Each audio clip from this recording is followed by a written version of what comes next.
মানে ঘুমাতে যাব তখন আবার মাই গুডনেস, এরকম করে সে সারা রাতে মানে রাত 3টা থেকে ভোর সকাল 8টা পর্যন্ত 4বার আমার সাথে এইরকম করলো। আমার নাম শামিমা। শামিমা, বয়স কত? বয়স এখন 27 ইয়ার্স। ওকে, জন্ম জেলা? জন্ম পুরান ঢাকায়। পুরান ঢাকাতে আপনার জন্ম? হ্যাঁ, পুরান ঢাকাতেই আমার ফ্যামিলি। তার মানে আপনি ঢাকাইয়া কুট্টি যেটাকে বলে বলতে পারেন এরকমই। আচ্ছা, পুরান ঢাকার ভাষা পারেন? হ্যাঁ।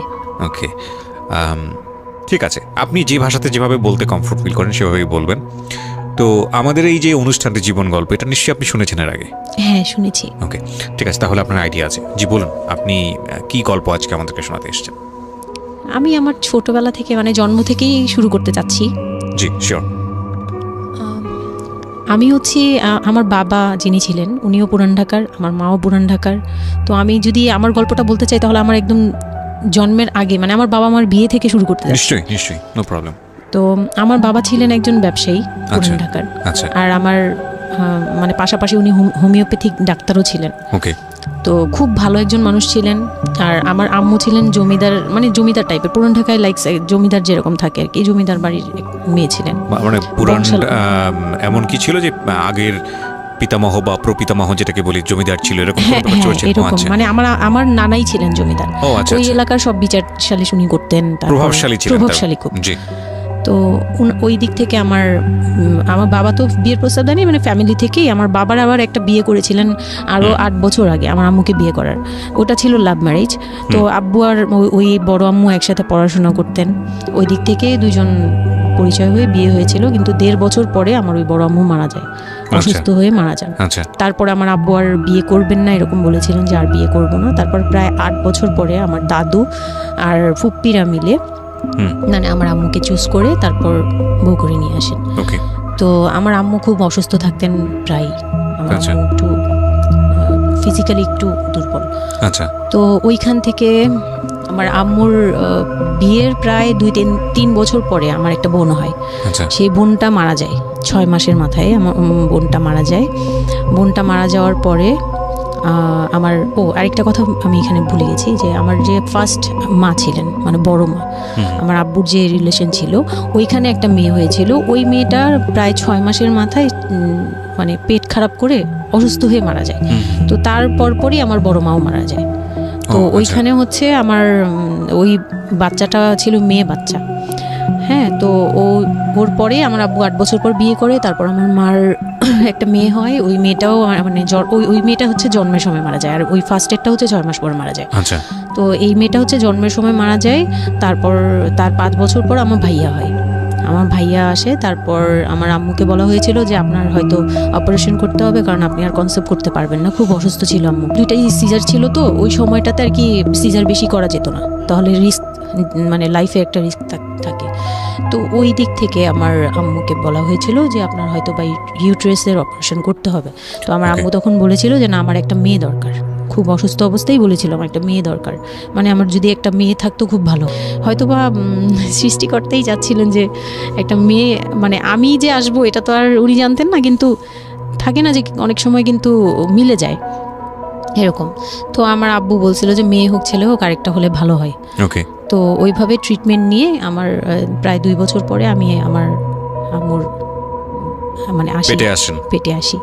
তারপর আমার জন্ম হওয়ার পরে আমরা ভালোই ছিলাম। আব্বুর বিজনেস ভালো ছিল। কিসের বিজনেস ছিল? ওনার হচ্ছে ইলেকট্রিক পার্টসের বিজনেস ছিল। তো ওখান থেকে আব্বুর মানে ভালো বিজনেস করতেন। পুরান ঢাকায় ছিলাম আমরা 4 জন, একটা ফ্ল্যাট নিয়েছিলাম। আব্বু বিজনেস করতো, আমি স্কুলে ভর্তি হলাম, ভাইয়া স্কুলে ভর্তি হলো। তো খুব ভালোভাবেই কাটছিল দিনকাল। তো একটা পর্যায়ে যে আমার যখন 10-11 বছর, তখন হচ্ছে আমার আব্বুর বিজনেস একটু প্রবলেম হয়, একটু না ভালোই প্রবলেম হয়, মানে একজন খুব বড় ধরনের একটা লস সে ফেলে দেন। তো আমি এটা বলতে চাচ্ছি না।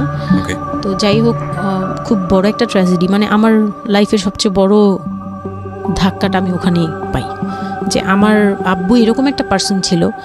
আব্বু সবসময় বলতো যেটা, যে আমার এই মেয়েটা হচ্ছে, আমি দেখতে নাকি সেই প্রথম যে আব্বুর বেবিটা ছিল না মেয়েটা, যেটা 6 মাসের মাথায় মারা গেল। আব্বু তাকে খুব ভালোবাসতো। আমি নাকি দেখতে সেম ওরকম হয়েছি, শুধু আমি কালো, ওই মেয়েটা ফর্সা ছিল। তো আমি যখন জন্ম হই তখন আব্বু নাকি আমার ফেস দেখেই কান্না করে দেয় যে এটা আমার বড় মেয়েটা যে ছিল তার মতো হয়েছে। তার মানে ও সেই, মানে আব্বুর ধারণা ছিল যে সেই আসছে, এরকম কিছু। তা আব্বু আমাকে অনেক আদর করতো, মানে অন্য বাবারাও আদর করে সব মেয়েদেরই, কিন্তু আব্বুর ভালোবাসাটা কেন জানি একদম ডিফারেন্ট ছিল, অনেক বেশি ভালোবাসতেন, অনেক বলার মতো না। সারাক্ষণ টেক কেয়ার, সারাক্ষণ, রাত নাই দিন নাই, সব সময়। আমার রাতে খুব বদভ্যাস ছিল, আমি রাত জাগতাম প্রচুর। প্রতি রাতে আব্বু আমাকে হেঁটে হেঁটে ঘুম পাড়াতো কোলে নিয়ে। প্রায় 10 বছর 11 বছর পর্যন্ত আব্বু আমাকে কোলে নিয়ে ঘুম পাড়াতো, অনেক আদর করতো। আর যখন যেটা, তখন তো ছোট ছিলাম, যখন যেটা বলতাম আব্বু এখন এটা লাগবে, রাত দিন তো বুঝতাম না, আব্বু ওই সময় বের হয়ে যেত, মানে খুঁজতে বের হয়ে যেত কোথায় পাই এটা। আমার মেয়ে বলছে। তো ভাইয়ার সাথে খুব একটা এরকম হয় নাই, আমার সাথে বেশি হতো। তো ভাইয়া এটা নিয়ে একটু জেলাসও করতো, কারণ সাধারণতই কিন্তু মানে ভাই বোনের মধ্যে এই এটা থাকে। তো আমাদের মধ্যেও এরকম ছিল। তো আব্বু যখন বিজনেস লস হলো তখন খুব বেশি, মানে আব্বু ভেঙে পড়লো, আমরাও মোটামুটি, আমি তো আর বুঝি না, কিন্তু আমি তখন বুঝতাম যে আমার কিছু একটা কমতে যাচ্ছে, মানে কমতি হচ্ছে আমার, কারণ সব কিছু চাওয়ার পরপরই পাওয়া আর একটু লেট করে পাওয়া, এগুলো নিয়ে একটু মেন্টালি এতে পড়ে গেলাম। তো আব্বু বুঝতে দিত না, শুধু আম্মুকে বলতো যে ওদের বুঝতে দিবে না। আম্মু আমাদের বুঝতে দেয়নি কখনো, এরকমভাবে করেনি। কিন্তু একটা সময় দেখলাম কি আব্বু বাসা চেঞ্জ করছে, ছোট বাসা নিচ্ছে, মানে এগুলো খুব ব্রেনে গিয়ে লাগলো যে ছোট বাসা কেন, আর এরকম কেন হচ্ছে।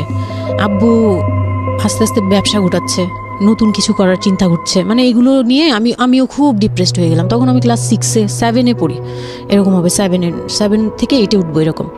তো আব্বু সব কিছু গুটিয়ে চলে যাচ্ছিল ওনার এলাকায়, মানে দয়াগঞ্জের ওই সাইডে, মানে আমার দাদির এলাকা যে সাইডটা, ওই সাইডটাতে চলে যাচ্ছে। ওখানে চলে যাচ্ছে, বলছে আমি ওখানেই বিজনেস করবো, ওখানে একটু মানে রুম রেন্টও কম, আমি ওখানেই চলে যাব। আর আব্বুর যে ফ্ল্যাট একটা কিনেছিল, আব্বু এর মাঝখানে একটা ফ্ল্যাট কিনেছিল কিস্তিতে, তো ওইটাও সেল করে দেয়, সেল করে বিজনেসে ওইটাও ইনভেস্ট করে। এটা একটা বোকামি করে আমার আব্বু। যাই হোক, উনিও বুঝতে পারে নাই।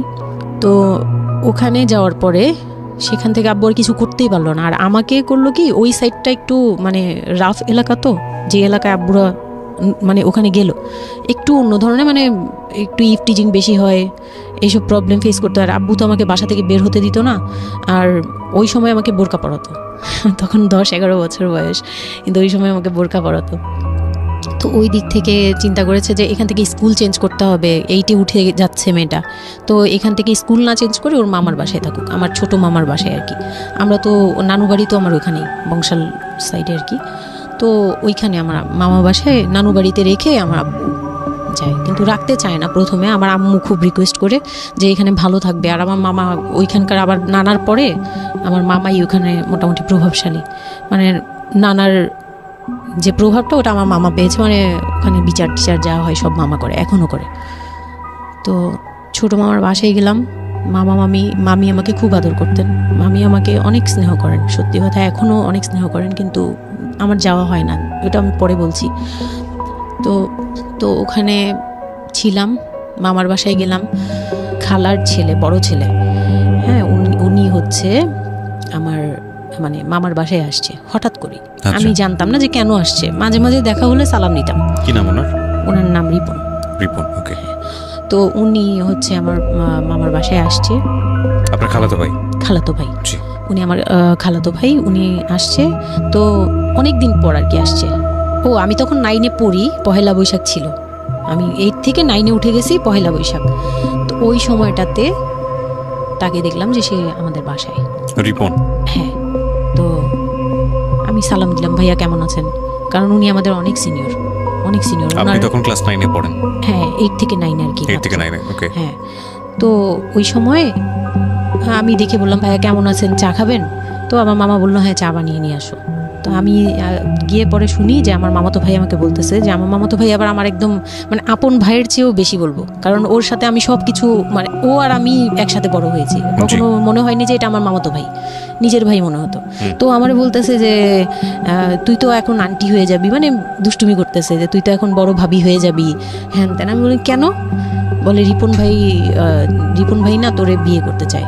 তো আমি খুব হেসে দিলাম, হেসে দিলাম, মানে আমি বলতেছি যে দুষ্টামি করতেছে এরকম ভাবছিলাম, যে মনে হয় ফান করছে।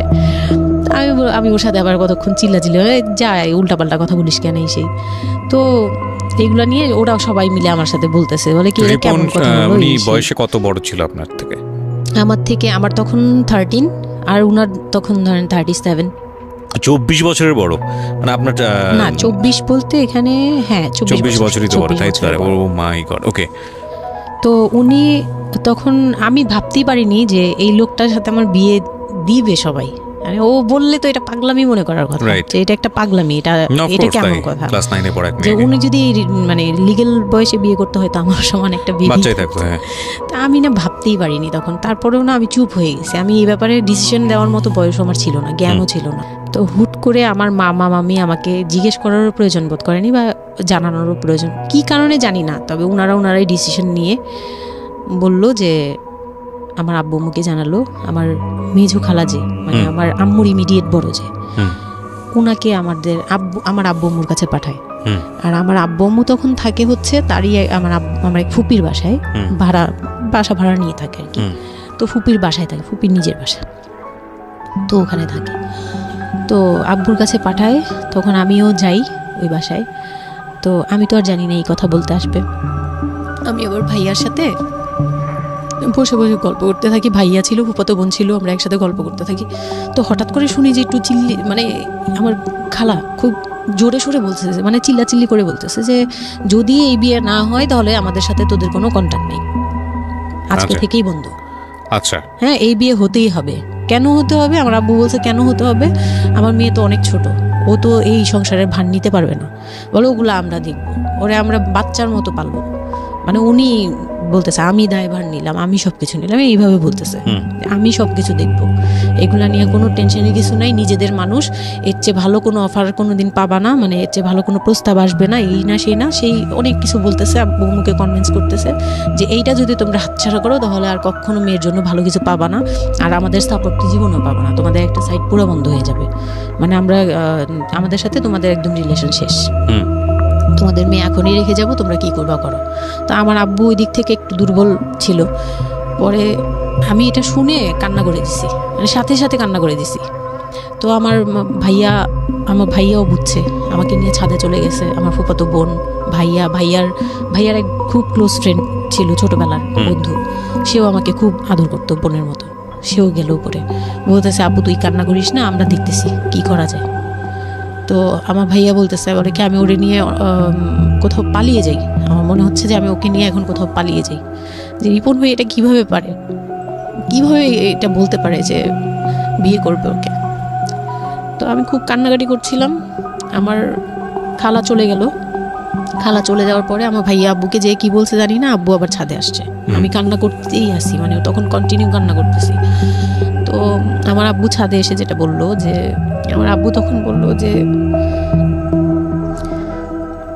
বলে আমি তোমাকে নিয়ে মানে বনে চলে যাব দরকার পড়লে, কিন্তু আমি ওর কাছে তোমাকে দিব। তো আমি দেখলাম যে আব্বু ফিজিক্যালি, মেন্টালি, আর্থিকভাবে সব দিক থেকে দুর্বল, এখন আমাকে নিয়ে যদি বের হয় সে পারবে না, এটুকু বুঝলাম, তার দ্বারা সম্ভব না এটা। পরে আমাকে বললো যে তুমি যদি রাজি থাকো তাহলে আমার কোনো আপত্তি না, যদি তুমি বলো যে না আব্বু আমি রাজি না, তুমি শুধু একবার বলো, তাহলে আমি তোমাকে নিয়ে বের হয়ে যাবো, আমরা বাবা মেয়ে কই থাকবো কেউ জানার দরকার নেই। আপনার মার কি ভূমিকা ছিল এই সময়?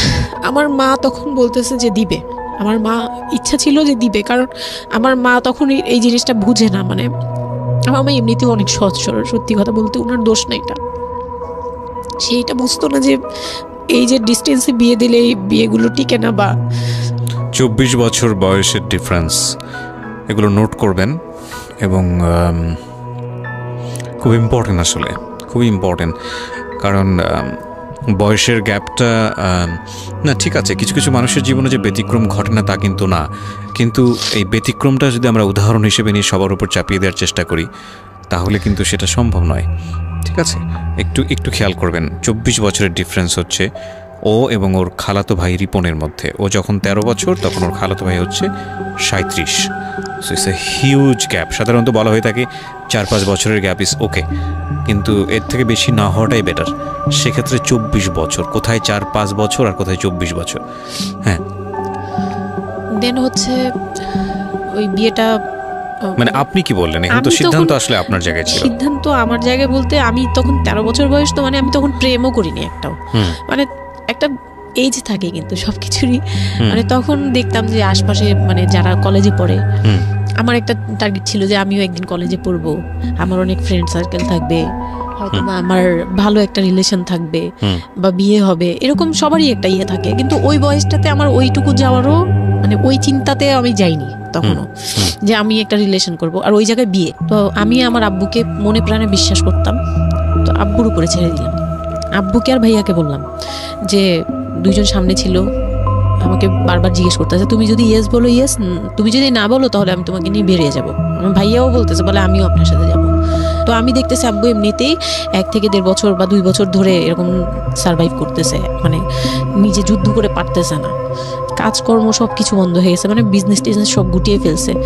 তারপর উনি যে এখন নিজে চলবে ওইটাই চলতে পারতেছে না, মানে খুব কষ্ট হচ্ছে। আমাকে আমার মতো মানে আমাকে যেখানে উনি একটা রাত 24 ঘন্টা একবার হলো আমাকে দেখতে হতো, ওই জায়গায় আমার মামার বাসায় ফেলে রাখছে। প্রতিদিন হেঁটে যেত, দেখে আসতো, একবার হলেও দেখে আসতো, মানে এরকম কষ্টগুলো করছে।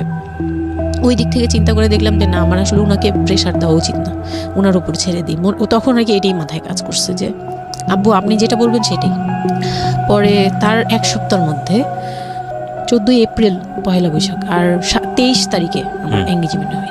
এঙ্গেজমেন্ট হয়ে যায়। হ্যাঁ, ওই উনি একদম খুব তাড়াহুড়া করে যে এঙ্গেজমেন্ট হতে হবে, বিয়ে হতে হবে খুব শীঘ্রই, তো ওইভাবে এঙ্গেজমেন্ট হয়।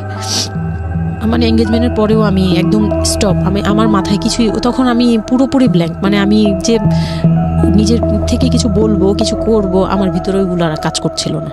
স্কুলে যাইতাম, অনেক সময় যাই না, এরকম আর কি, যে যেতে ইচ্ছে করলে যাই, না ইচ্ছে করলে যাই না, ওকে, এরকম হয়ে গেলাম। এঙ্গেজমেন্টের 3 মাস পরে বিয়ে হওয়ার কথা ছিল, কিন্তু ঘুরতে ঘুরতে 4 থেকে 5 মাস ইয়ে হলো।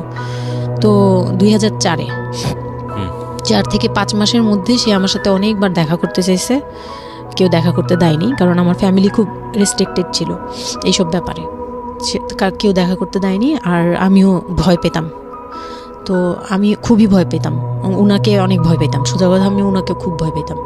তো এর মাঝখানে এক ভাবি, আমার নানু বাড়িতে ছিলাম, তো মানে মামার বাড়ি, আমার মামার নিজের বিল্ডিং হচ্ছে একটা, আর নানু বাড়ি পুরোনোটা, যেটা পুরোনো বাড়ি, ওখানে তো আমার সব জয়েন্ট ফ্যামিলি, মানে আমার অন্য অন্য মামারা এবং মামাতো ভাইয়ের বউরা সবাই একসাথে থাকে। তো আমার এক মামাতো ভাইয়ের বউ তাকে খুব রিকোয়েস্ট করছে যে ভাবি আপনি ওকে একটু ডেকে দেন, কথা বলবো। তো আমার মামাতো ভাইয়ের বউ মনে করছে যে সে তো তাদের তো বিয়েই হচ্ছে, তো সমস্যা কি, ডেকে দিই। তো আমাকে আর বলে নেই। প্রথম একবার আমাকে বলছিল যে দেখা করে দিবে, তখন আমি বলছি না আমি যাবো না, আমি দেখা করবো না, আমার খুব ভয় লাগতো। তখন আমার বিয়ের মনে হয় 1.5-2 মাস আগের কথা এটা।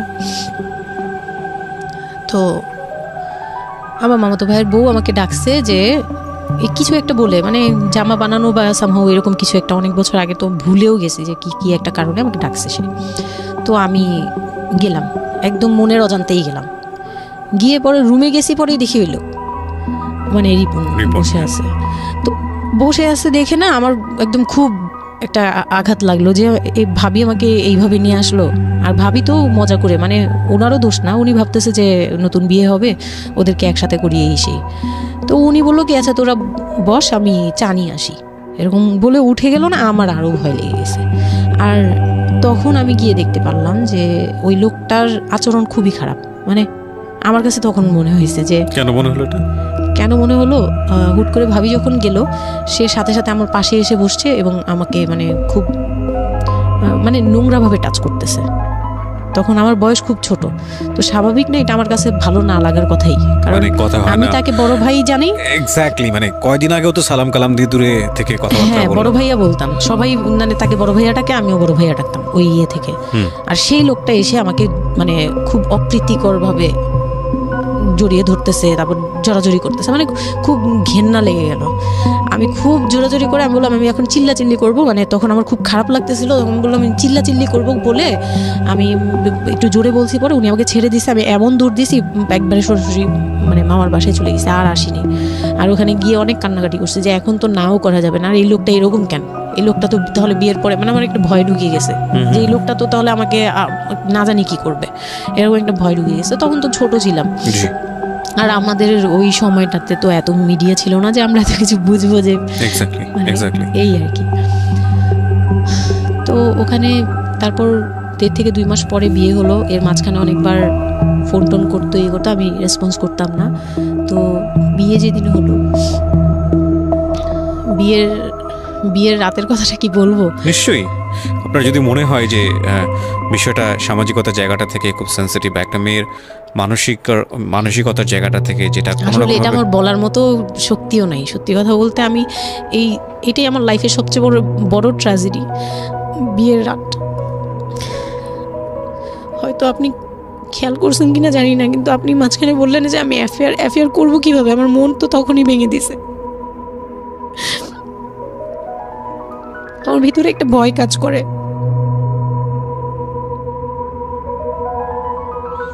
কি হয়েছিল আমি জানি, আপনি খুব সুন্দর করে বলছেন গল্প, আপনি আপনার মতো করেই বলবেন, আমরা আসলে মূল মেসেজটাই পেতে চাই। লোকটা হচ্ছে সামাজিকভাবে সবার কাছে খুব ভালো, সবার কাছে ভালো বলতে মানে গলিতে বা এলাকায় কিছু করে না, সেই এলাকায় খুব ভালো ব্যবসা করে, খুব সহজ সরলভাবে দোকানে যাচ্ছে, আসতেছে, খাচ্ছে, ঘুমাচ্ছে, নর্মাল। আমার সাথে যেদিন বিয়ে হলো সেদিন খুব বৃষ্টি। তো আমার তো ওই একদিনে আমার ভাবির রুমে, ওই দিনে আমি তার রূপ দেখে ফেলছি। তো তখন থেকে আমার তাকে দেখলে মানে গা শিউরে উঠতো, যে মনে হতো যে ভয়ঙ্কর একটা কিছু করবে। মানে মনে হতো, তখন আমি বুঝতাম না, সেক্সুয়াল লাইফটা বুঝতাম না যে সেক্স কি জিনিস, কিন্তু তখন একটা ভয় ঢুকে গেছে, খুব চাপা একটা ভয়। প্রথম কথা হচ্ছে যে আপনি একটা ছেলে এবং মেয়ের মধ্যে যে স্বাভাবিক সম্পর্কটা বিবাহ পরবর্তী, এটা সম্পর্কে আপনার কোনো আইডিয়া ছিল? আপনাকে কেউ বলেছে? এটা সম্পর্কে কোনো আইডিয়াই ছিল না, শুধু জানতাম যে কিছু একটা হয়, কিন্তু কি হয় সেটা আপনি জানতেন না। আপনাকে বিয়ের রাতে বা আগে পরেও কেউ কখনো কিছু বলে না? আমার বিয়ের আগে আমার এক ভাবি ছিল, মানে যেই ভাবির বাসায় গেছে সেই ভাবি না, আরেকটা ভাবি ছিল, উনারই বড় যা আর কি। তো ওই ভাবি আমাকে জাস্ট কানে কানে বলছে যে আজকে কিন্তু যাই হোক একদম চুপ থাকবি, আমাকে এইভাবে বলছে। শুধু এটা বলেছে আজকে যাই হোক, আরো ভয়ানক কথা বলেছে, মানে এটা শুনলে আরো ভয় লাগে। যাই হোক কি হবে, বলে কিছু বুঝো না তুমি, হ্যাঁ কিছু এতই ছোট, কিছু বুঝো না, এইগুলি বলতেছে। মানে আপনার মনে আরো বেশি ভয় ঢুকে গিয়েছে। কোনো ধরনের চিল্লাচিল্লি করবি না, চুপচাপ থাকবি, মানে জাস্ট হাসি মুখে এরকম করে বলছে। কিন্তু আমার কাছে একটু ভয় লাগছে তখন, যে এই লোকটা তো ওই সময় যদি এরকম মানে খপ করে জড়া ধরতে পারে, এই লোক কি করতে পারে, কি হতে পারে, মানে এই টাইপের একটা ভয় কাজ করছে তখন এই জিনিসগুলো বুঝতাম না, মানে ফিজিক্যাল রিলেশন বা এগুলি এই সম্পর্কে কিছুই জানতাম না। জানতাম যে কিছু একটা হয়, হাজব্যান্ড ওয়াইফে কিছু হয়, কিন্তু কি হয় এটা জানতাম না, এরকম ছিলাম। তো নর্মালি যখন বিয়েটা হলো, কমপ্লিট হলো, সে তো মানে কতক্ষণে রুমে যাবে এরকম। একটু পজ দিচ্ছি আমি এখানে, কারণ আমি জানি যে ম্যাক্সিমাম আমি গেস করছি এখানে, কারণ এখানে যারা শুনবে বা এই মুহূর্তে যারা শুনছে তাদের ইন্টেনশনটাকে আমি একটু ক্লিয়ার করতে চাই।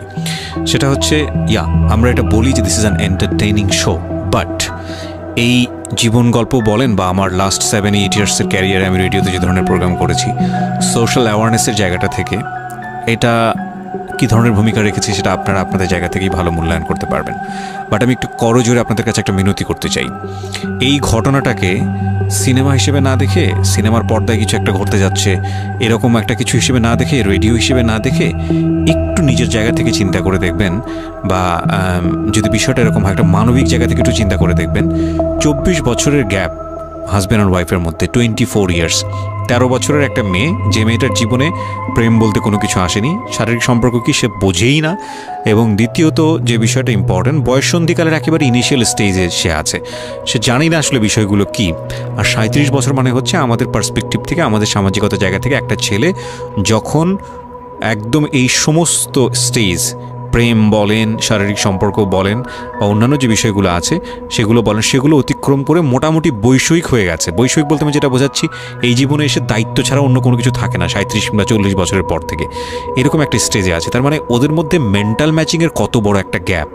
সেই জায়গাটা থেকে ছেলেটা যদি মেয়েটাকে বুঝতে না চেষ্টা করে, বিশেষ করে ছেলের দায়িত্ব, কারণ যেহেতু সে সিনিয়র, যদি বুঝতে না চেষ্টা করে, তাহলে এটা কতটা অমানবিক এবং কতটা পাশবিক, কতটা ভয়ঙ্কর হতে পারে মেয়েটার জায়গাটা থেকে, এটা একটু চিন্তা করবেন।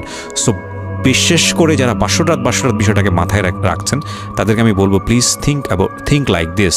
হ্যাঁ, এখানে একটু মানবিক হওয়া প্রয়োজন। এখানে যদি আমরা শুধু এন্টারটেনমেন্ট হিসেবে বিষয়টাকে নেই, তাহলে আমি আসলে যে কারণে এই বিষয়টা আনতে চাচ্ছি সেই মেসেজটা ক্লিয়ার হবে না।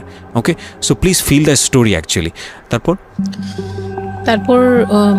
বিয়ের দিন যেটা আর কি রাতের বেলা সবাই আমাকে নিয়ে আসলো বাড়িতে, মানে ওনাদের বাসায়। তো ওই বাসায় হচ্ছে একটা রুম, মানে প্রথম হচ্ছে বাসায় ঢুকেই কোনো বারান্দা টারান্দা কিছু নেই, শুধু রুম আর সিঁড়ি, সিঁড়ি ঘর। মানে পুরান ঢাকার বাসাগুলো একটু বেশি ইয়ে হয়তো, খুব ছোট ছোট হয়তো, ঘিঞ্জি টাইপের হয়। আমি একসময় জিএসআরসিতে কাজ করতাম, আমার ফার্স্ট জব ছিল ওটা, আমি সার্ভে করেছিলাম পুরান ঢাকায়। সেটাই আমার প্রথম পুরান ঢাকায় যাওয়া, এবং আমার কাছে মনে হয়েছিল যে আমি কোথায় এসেছি। অনেক ঘিঞ্জি ভাইয়া। না, এটা কারণ হচ্ছে কি, পুরান ঢাকা নিয়ে অনেকেই অনেক কিছু বলেন, কারণ ঢাকায় যারা, তাদের কাছে পুরান ঢাকাটা একটা নস্টালজিক জায়গা। আমি তো আর ঢাকায় বড় হইনি, সো আমার কাছে ঢাকা, আমি যখন ঢাকায় প্রথম পাড়া দিয়ে যখন পাবলিক বাসে উঠেছিলাম, তখন আমার কাছে মনে হচ্ছে আল্লাহ আমি কোথায় আসলাম, এই জায়গায় আমি কেন আসলাম। তো নর্মালি হচ্ছে ঢাকা এরকম। তারপরে যখন পুরান ঢাকায় গেলাম, পুরান ঢাকার সাথে আমার ওই ধরনের অ্যাটাচমেন্ট কখনোই ছিল না, অনেক বেশি, অনেক ঘিঞ্জি। আমার মনে আছে চকবাজারের যেই চকবাজার নামে একটা যে জায়গা আছে, ওখানে চুরি পট্টি কি যেন একটা আছে না, যে মেয়েদের কসমেটিক্স বিক্রি করে, ম্যাক্সিমাম হচ্ছে নকল, আমি জানি না এখন কিরকম আছে। তো আমি জীবনে কোনোদিন দেখি নাই যে একটা মানুষ আরেকটা মানুষকে গলি দিয়ে ক্রস করতে পারে। এবং ইন্টারেস্টিং বিষয় হচ্ছে এখানে তো মেয়েরা ঢোকেই না, এবং ওর ঢোকার পরে উপরে ছাদ, মানে এমন ভাবে বিল্ডিংটা, অনেকগুলো বিল্ডিং মিলে ওই এলাকাটা, ওখানে ধাক্কা দেখা যায়, মানে এরকম একটা অবস্থা যে একজন আরেকজনকে ক্রস করতে খুব ভয়ানক, মানে ভয়ানক অবস্থা। আর আমি সার্ভে করেছিলাম, যেহেতু আমি বিল্ডিংগুলো সার্ভে করতাম, মানে অনেক, আমি একদম ইউনিভার্সিটিতে অনার্স দিয়ে, না অনার্সের থার্ড ইয়ার বা সেকেন্ড ইয়ারে থাকা অবস্থার ঘটনা এটা, আমি সার্ভে করেছিলাম বিল্ডিংগুলো। তো সেই সময় ওই সময়টাতে আমার একটু জানা হয়েছে আর কি। তো আসলে ভয়ানক রকমের কিনছি। হ্যাঁ, তো বলুন যেটা বলছিলেন। তো যেটা বলছিলাম যে ওই রাতে ওই একটা রুম, এরকম রুমের উপরে রুম, তার উপরে রুম, মানে সিঁড়ি রুম এরকম। আর প্রথম যে রুমটা, মানে নিচতলায় যে রুমটা ছিল, সেই নিচতলার রুমের সিঁড়ির নিচে ছিল চুলা আর বাথরুম, সিঁড়ি কর্নারে। ওকে, মানে এটা হচ্ছে ওদের নিজের বাড়ি। ওকে, এইটুকুই ছিল। মানে তিনটা রুম, মানে হচ্ছে হলো এক ধরনের বিল্ডিং, একটা বিল্ডিং, একতলা দুতলা তিনতলা এরকম বিল্ডিং, বা তিনটা রুম। হ্যাঁ, তিনতলা বিল্ডিং, কিন্তু সিঁড়ি আর রুম। মানে কত অল্প জায়গার মধ্যে এই জিনিসটা ম্যানেজ করেছে। হ্যাঁ, আমি পরে শুনেছি যে এটা আধা কাঠারও নিচে, ওইটা 1 শতক বা হাফ শতক জমি যেটাকে বলে। হ্যাঁ হ্যাঁ, শুধু একটা রুম আর সিঁড়ি, এইটুকু। তো ওইটুকুর মধ্যেই মানে বাড়িটা। তো ওই বাড়িতে আমার খালার বাড়ি ছিল, আমি তো প্রায়ই যেতাম, বেড়াতে যেতাম ছোটবেলায়। তো আমাকে নিয়ে গেল, আর 3 তলার রুমে, সবচেয়ে পরের রুম যেটা, ওটাতে আবার আমার মানে মেজো দেবর সম্পর্কে ছিল। সে আমাদেরও, মানে আমার বিয়ের 12 বছর আগে বিয়ে করে ফেলছে। সে লাভ ম্যারেজ করছে, মানে উপযুক্ত বয়সে বিয়ে করছে। আর আমার হাজবেন্ড আবার ছিল যে উনি আবার খুব লেটে বিয়ে করছে, মানে ফ্যামিলির দায়িত্ব পালন করে সবকিছু শেষ করে তারপর বিয়ে। 37 আসলে খুব লেট না, কিন্তু 37 এর জায়গা থেকে 13 বিয়ে করাটা খুব অবিবেচ্য। আমার জন্য তো সে অনেক বড়। যাই হোক, তারপর ওই দেবরের যখন বিয়ের 12 বছর হয়ে গেছে, তখন উনি বিয়ে করছে।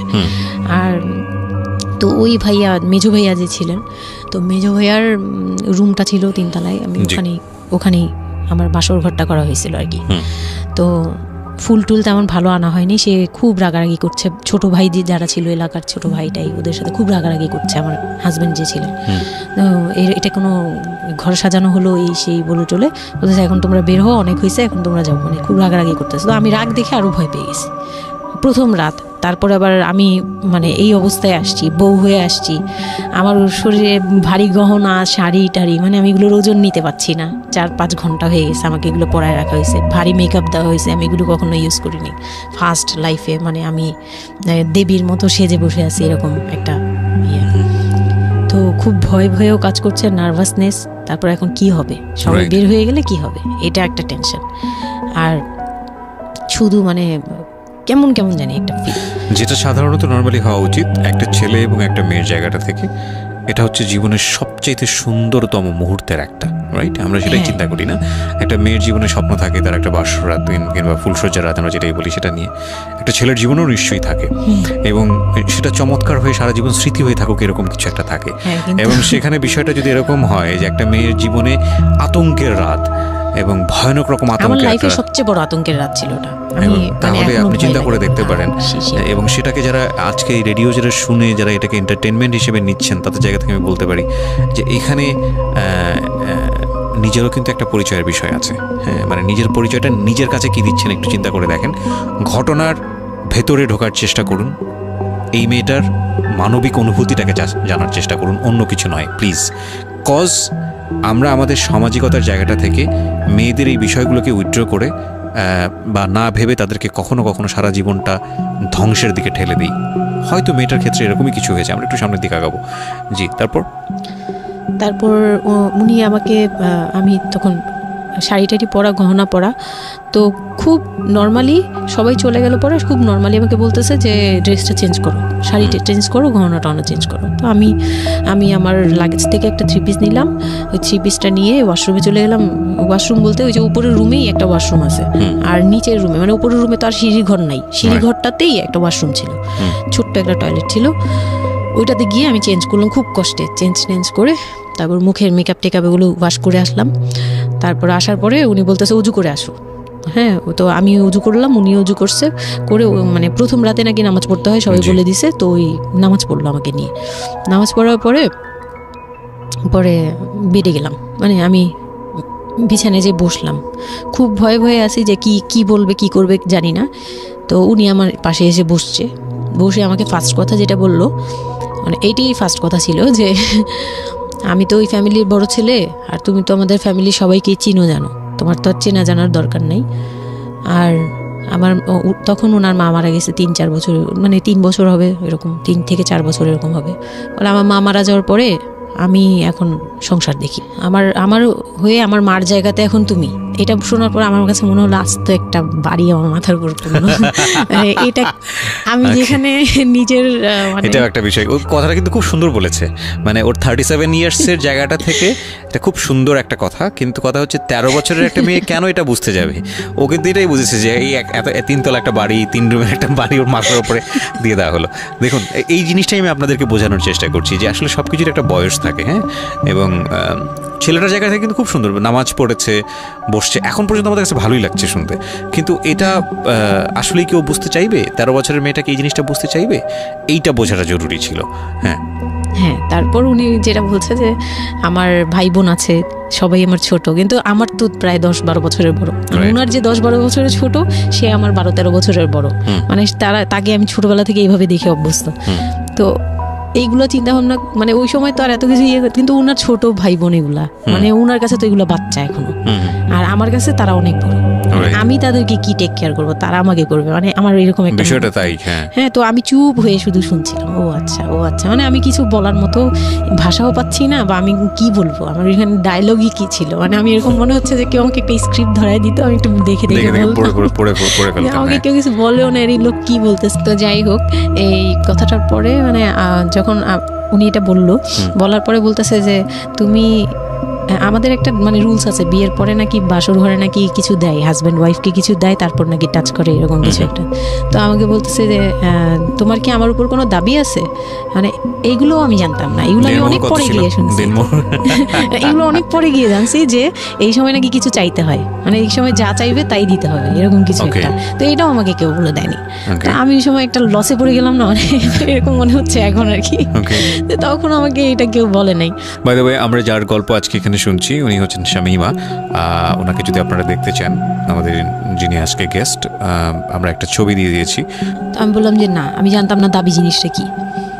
তো না বলার পরেই সে তো মানে আমার কাছে খুবই, মানে এই কথাগুলো বলতে আমি বলতে পারবো না। না, ঠিক আছে, বলার দরকার নেই, আমরা জাস্ট সিচুয়েশনটা বুঝতে পারছি যে ওইটা আমার ফার্স্ট নাইট ছিল, আর আমি ওগুলা মানে ওই ফিজিক্যাল ব্যাপারগুলো আমি বুঝতাম না ওই সময়টাতে, বোঝার কথাও না, বুঝতামও না, একদমই বুঝতাম না যে এই হয়।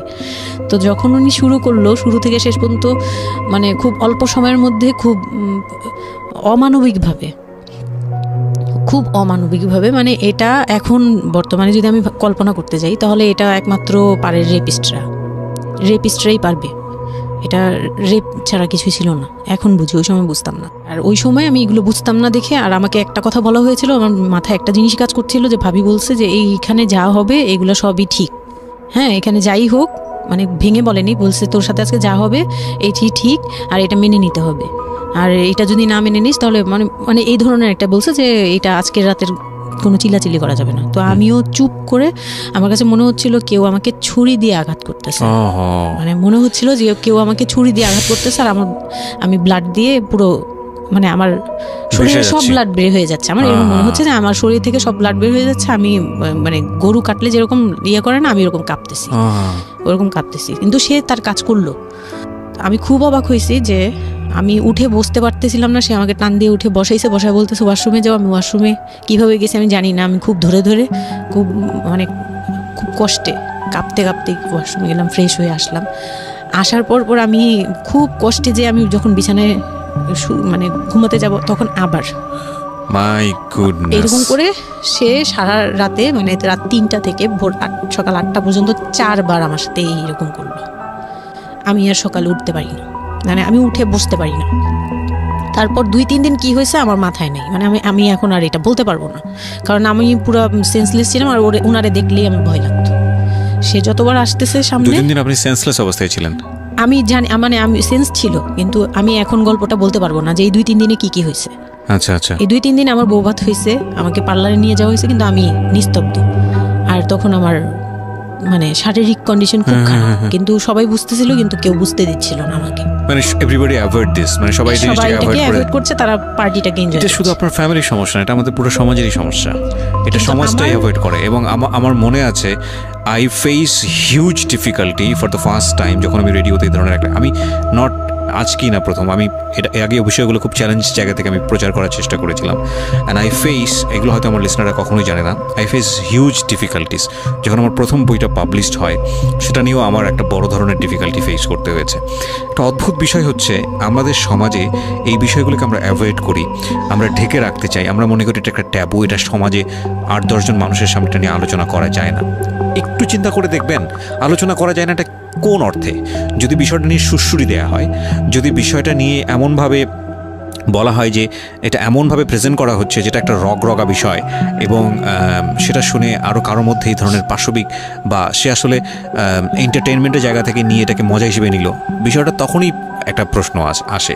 কিন্তু যদি বিষয়টা লেসনের জায়গা থেকে আসে, এটা সামাজিক শিক্ষার জায়গা থেকে আসে, যে একটা পুরুষ সে 37 বছর বয়স, সেটা আমিও হতে পারি, আপনিও হতে পারি, বা যে ছেলেটা ওনার জীবনে এসছে সে তো হয়েছেই, যে তারা যেন কখনো এরকম অমানবিক না হয়। এবং নট অনলি দিস, একটা মেয়ে যখন 13 বছরের থাকে তাকে পরিবারের এত বড় সাপোর্টের জায়গা থেকে বাবা এত ভালোবাসতো, তার জায়গাটা থেকেও কোনো একটা সাময়িক সমস্যার সমাধান করবার জন্য বা যাই হোক না কেন শেষ পর্যন্ত যে রাজি হয়েছে, এরকম এক ধরনের এটা তো জবাই করা আমি বলবো, যে একটা মেয়েকে শুধু শারীরিকভাবে হয়তো সে যেই প্রবলেমটা ফেস করেছে ওই রাতে সেটা হয়তো সে ধীরে ধীরে রিকভার করবে, কিন্তু সারা জীবনের জন্যে সে যে মেন্টালি ওই জিনিসটাকে ভয়ানক রকমভাবে একটা বাজে জায়গায় বাজেভাবে চিন্তা করা শুরু করলো মানুষের জৈবিক চাহিদার জায়গাটাতে, এটা তো একটা মানুষের থিঙ্কিংটাকে জবাই করে দেয়া, তাই না?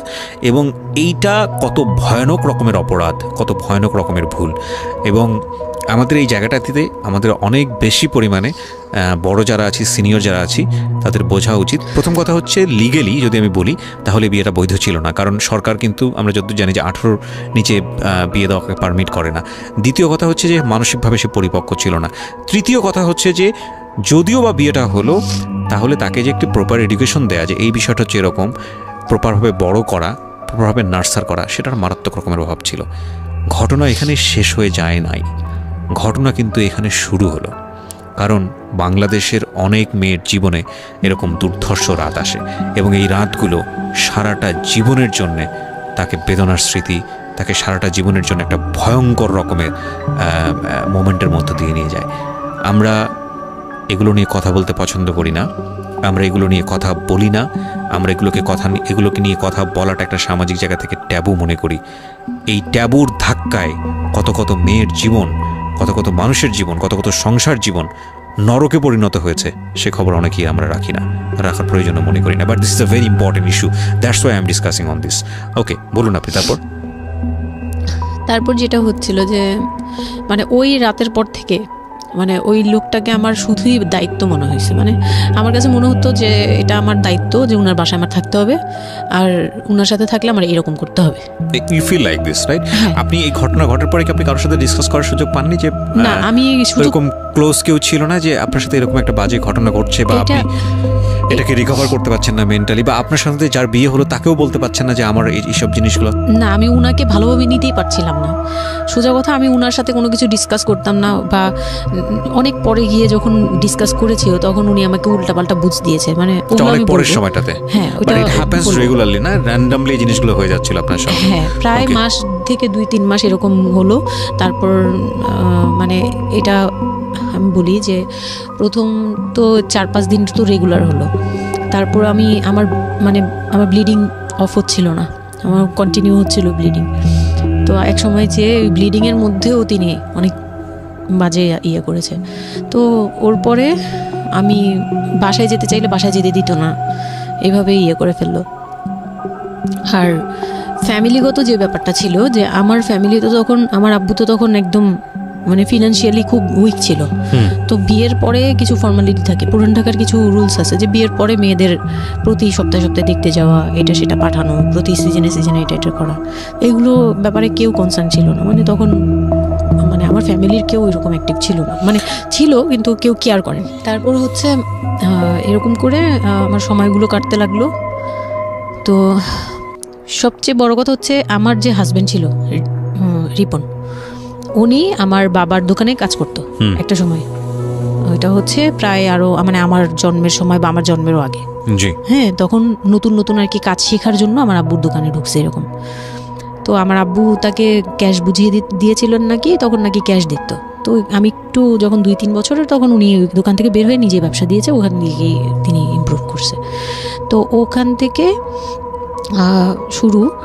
আর আমাকে যখন বিয়ে দিছে, মানে আমার যখন বিয়ে হয়েছে, তো ওই রিপন যিনি, ওনার উদ্দেশ্য ছিল যে আমি আমার নানু বাড়ির অংশ পাবো, মানে সম্পদ। আমার নানু বাড়ি খুব বিশাল, মানে বললামই তো যে খুব বিরাট একটা অংশ। আর ওনাদের যে অংশটা ছিল সেটা অনেক আগেই নেওয়া হয়ে গেছে। মানে ওনার দাদা বাড়ি যেটাতে ওনারা ছিল 3 রুম, ওই যে ছোট ছোট 3টা রুম উপরে ওই বিল্ডিংটা তোলার পরে আমার মামা ওই অংশটা কেটে রাখছে, মানে আমার মামা রেখে দিয়েছে। আর আমাদের যে অংশটা ছিল তার লোকটা ছিল যে ওই বাড়িতে আমি একটা রুম হলেও পাবো। হ্যাঁ, তো আমার আম্মু তো আর ওটা নেয়নি। তো আমার হাজব্যান্ডের ইয়েটা ছিল, টার্গেটটা ছিল যে ওই বাসায় একটা রুম হলেও পাবে। আর পুরান ঢাকায় একটা রুম মানেই অনেক কিছু, মানে ওখানে তো প্রায় 1 কোটি টাকা দাম কাঠা। তো একটা রুম মানে 1 কাঠা না হোক, আধা কাঠা হোক, 50 লাখ টাকা হোক, আমার আসবে, এরকম একটা টার্গেট ছিল তার। তো আর বিয়ের সময় তো অনেক কিছু নিয়ে, মানে গহনা টহনা নিয়ে, ফার্নিচার নিয়ে নানান কথা তো শুনতে হয়েছে, ওগুলাও ফেস করছি। মানে খুব পেইনফুল ছিল ওগুলা, কারণ আমি তখন এত কিছু বুঝি না। আমি তখন মাত্র মানে জামা কাপড় বানাই, ঘুরি ফিরি, খাই দেই, ব্যাস ওই পর্যন্তই। আমি কারো জিনিস নিয়েও মাথা ঘামাই না। ওখানে আমার উপরে প্রেশার আসছে যে আমার ফার্নিচার এমন কেন, আমার গহনা এমন কেন, তুমি বাসায় বলো না কেন, তোমার খাট এখনো আসতেছে না কেন। আমার বিয়ের পর খুব বৃষ্টি ছিল তখন, মানে আমার ফার্নিচার, আমার চাচা ছিল ফার্নিচারের, ওনার বিজনেস। তো আমার চাচার ফ্যাক্টরি থেকেই সবগুলো ফার্নিচার আসবে। তো ওনারা বলতেছে যে জাস্ট একটা কারণেই লেট হচ্ছে, রোদ পাচ্ছি না, রোদ পেলে তারপর কাঠগুলো শুকাবে, তারপরে হ্যাঁ, মানে জয়েন্ট দিলেই এখন এটা ফেটে যাবে, এখন জয়েন্ট দিলে প্রবলেম হবে। এই জিনিসটা ওরা বুঝতেছে না। ওরা বলতেছে কেন দেরি করছে, নাকি ফাঁকিই দিচ্ছে, নানান ধরনের কথা তৈরি করতেছে। আর এই দিক দিয়ে আমি পেইন খাচ্ছি, ওই দিকে এক পেইন, মানে রাতে গিয়ে এক পেইন, দিনের বেলায় পেইন। মানে আমি পুরো মানসিকভাবে, মানে বলে না যে আমি হয়তো বা প্যারালাইজডের মতো হয়ে গেছিলাম, আমার মানসিক ভাবটা। জাস্ট শুনি আর শুনি, কিছু বলতে পারছি না এরকম। আর বাসায় গিয়ে কোনো কিছু বলি না, কারণ আব্বু অসুস্থ, আব্বু মেন্টালি অনেক প্রবলেম। আব্বু যখনই জিজ্ঞেস করে আম্মু তুমি ভালো আছো তো, আমি খালি হাসি দিয়ে বলছি হ্যাঁ। যতবার জিজ্ঞেস করে তুমি খুশি আছো তো, আমি হ্যাঁ। আমি এই একটা কথাই বলছি, হ্যাঁ ভালো আছি। আসলে আমি ভালো ছিলাম না, কিন্তু বুঝতে দেইনি। ওই লোকটার ছোট বোনগুলো আমার সাথে অনেক রাফ বিহেভ করছে।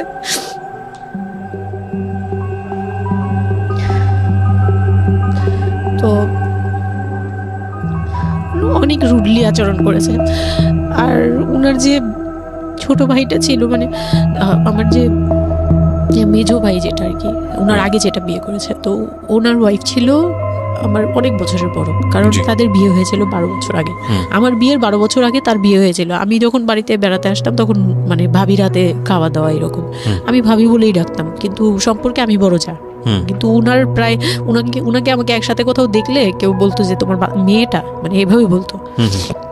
তো ওই দিক থেকে উনার একটু, এটা জেলাসি বলবো না, এটা হয় আসলে, এটা নর্মাল একটা ব্যাপার। কারণ একটা উনি অনেক এইজ হয়ে গেছিল, উনি নিজের জায়গা থেকে নিজেকে একটু দুর্বল মনে করতো। আমাকে এমনিতে সাপোর্টও দিত, আবার অনেক সময় দেখে কিন্তু পেইনও দিত। অনেক পেইন দিত, কিন্তু আমি ওই সময়টাতেই কেন জানি আমি ছোট থেকে এই জিনিসগুলো বুঝতে চেষ্টা করি যে কেউ আমাকে কেন জেলাসি করছে, কারণ তার মধ্যে কোনো দুর্বলতা আছে, আমার ওইটার জন্য মায়া হয়। আচ্ছা আমার কখনো এইটা মনে হয় না যে সে কেন জেলাসি করবে, আমি তার সাথে এখন কোচাকুচি করবো, মানে এই টাইপের মেন্টালিটি আসে না আমার। কেন Okay. জানি মনে হয় এই জায়গাটা যদি শুধরানো যেত, তাকে যদি একটু বোঝানো যেত আমি তাকে খুব ভালোবাসি বা আমি তাকে কিছু হেল্প করতে চাই, এরকম মনে হতো। তো ওই দিক থেকে আমি কিচ্ছু বলতাম না, কিন্তু সে আমাকে খুব পেইন দিত, কথাবার্তা এটা সেটা। উনি অনেক সিনিয়র পার্সন ছিল, তো কোনো গেস্ট আসলে আমাকে কিভাবে ছোট করবে, কিভাবে আমাকে অপমান করা যায়, কিভাবে কি দিয়ে, এগুলো নিয়ে সবসময় ইয়ে করতো। ওই দিকগুলো খুব পেইনফুল ছিল। তো ওগুলো যখন শেষ করলাম, মানে আমার যাকে বলতাম মাঝে মাঝে দুই একটা কথা, এগুলো নিয়ে সে আবার মানে মানে এখানে সেখানে বলে আরও ব্যাপারটাকে বড় বানাতো। তো আমি তখন বুঝতাম না, এখন বুঝি। তো এর মাঝখানে হলো কি, আমি প্রেগনেন্ট হলাম। বিয়ের কয় মাস না পরে? না, বিয়ের 1.5 মাস পরে আমি হচ্ছে কক্সবাজার যাব। আচ্ছা আমার হাজবেন্ড বলতেছে যে ঈদ চলে আসছে, তুমি ঈদের মধ্যে কিছু না নিয়ে আসো, ঈদের পরে আমরা কক্সবাজার যাই, এখানে কোনো খরচ টরচ যাতে আমাদের না হয়, হ্যাঁ, এই জন্য আমরা কিছু কিনবো না। আমি বলছি আচ্ছা ঠিক আছে। তো তখন হচ্ছে বসুন্ধরা সিটি মার্কেটটা হচ্ছে নতুন হয়েছে।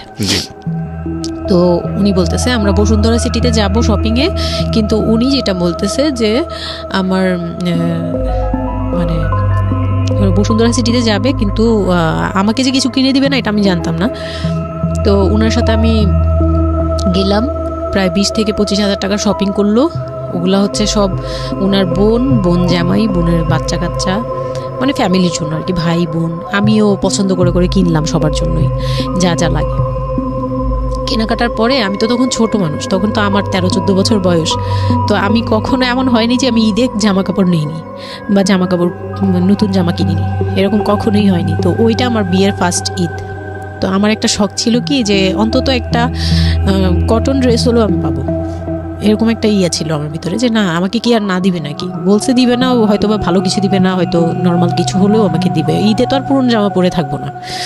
তো আমার এরকম ধারণা ছিল। ও পুরো শপিংটা শেষ করলো সারাদিনে, আমি রোজা রেখে পুরো শপিংটা করলাম খুব চয়েস করে করে। লাস্ট মোমেন্টে যে সে আমাকে নিয়ে চলে আসতেছে, যখন সে আমাকে নিয়ে রওনা দিল, মানে আমার মনটা খারাপ হয়ে গেল। আমি কিচ্ছু বলিনি। প্রথম ঈদ এটা, তো আমি কিচ্ছু বলিনি। such a idiot, মানে nothing to say, মানে স্পিচলেস টোটালি। হ্যাঁ, পরে উনি কিচ্ছু কিনে দিল না আমাকে, তখন আমি না, মনটা খারাপ হলো আমার, কারণ স্বাভাবিক এটা। আমার এখনকার বয়স হলে হয়তো হাইড করতে পারতাম, আমি এখনও পারি না। সত্যি কথা বলতে আমি কখনোই নিজেকে হাইড করতে পারিনি, এখন তো, তখন তো আরও পারতাম না। তো উনি আমাকে করলো কি যে আসার সময় বলতেছে যে একবারে নিচে, তখন বলতেছে তোমার কি মন খারাপ? আমি বলছি যে না, আমি তো কিছু নেই নাই, ঈদের দিন কি পরবো? তো বলতেছে তোমার তো অনেক ড্রেস নিয়ে আসছো, ওগুলা থেকেই পরো, ওগুলাই তো এখনো পুরোনো হয়নি, এখন দরকার কি আছে কেনার? বলে তারপরে চুড়ি দেখলো, চুড়ি দেখে আমাকে 2 মুঠ চুড়ি কিনে দিল 200 টাকা। এই ছিল আমার ঈদের মানে ফার্স্ট অ্যান্ড লাস্ট, এইটাই ছিল আমার শপিং, আর কোনো কিচ্ছু কিনে দেয়নি সে আমাকে। তো বাসায় আসলাম, বাসায় আসার পরে তার ভাই বোনরা বলতেছে যে সবার জন্য কিনছেন, ওর জন্য কিছু নেন নাই। সে আমাকে মানে তার ফ্যামিলি থেকে আমাকে সেভ করবে কি, সে আমাকে বরঞ্চ বলতেছে যে ওরে কি কিনে দিব, ওর বাসা থেকে আমারে কি দিছে যে আমি ওকে কিনে দিব। তখন আমি বুঝলাম যে ও আচ্ছা, সে কিনে দেয়নি। হ্যাঁ, তো আমি আর বাসায় কিন্তু কিছু বলিনি বা বাসায় যাইও নাই। এর মধ্যে বাসা থেকে আসলে সামর্থ্য কি ছিল আপনার ফ্যামিলিকে, মানে কিনে দেওয়া হয়েছিল কি ঈদের প্রথম দিন জামাইকে কিছু কিনে দেওয়া বা এরকম কোনো কিছু? হ্যাঁ, এটা করেছিল চান রাতে, একবারে লাস্টের দিকে। শপিংটা হয়েছে তার আগে। তো সে এটা বলে ফেললো প্রায় 20 রোজার পরে এই ঘটনা আর কি। তো একবারে চাঁদ রাতের দিন আমার ভাই আর কি একটা পাঞ্জাবি গিফট করলো তাকে, আর সে আমাকে আর কিছুই দিল না। হ্যাঁ, সে ভাবতেছে যে আমি বুঝি বাসায় জানানোর পরে তখন এটা করছে। হ্যাঁ, তখন গিয়ে আরো খেপে গেল যে আমি নাকি বাসায় জানাইছি, তাকে ছোট করলাম এই জন্য। কিন্তু আসলে মানে সত্যি কথা বলতে যে আমি কিছুই বলি নাই, আমার মুখ দিয়ে তখন কথাই আসতো না, আমি ম্যানেজ কি করব, আমার তো কিছুই মাথায় থাকতো না তখন। তখন আমি তো পুরো মেন্টালি একটা ইয়েতে ছিলাম। তো আমার এমনও মনে হয়েছিল তখন, মানে ওই মাসখানিক যে সে আমাকে ওই ফিজিক্যাল টর্চারগুলো করতো, তখন আমার এমনও মনে হয়েছিল যে আমি এক কাজ করি, বের হয়ে কোথাও চলে যাই, মানে অজানার উদ্দেশ্যে কোথাও চলে যাই। যদি আব্বুর এই অবস্থা না থাকতো হয়তো আমি করতাম এটা।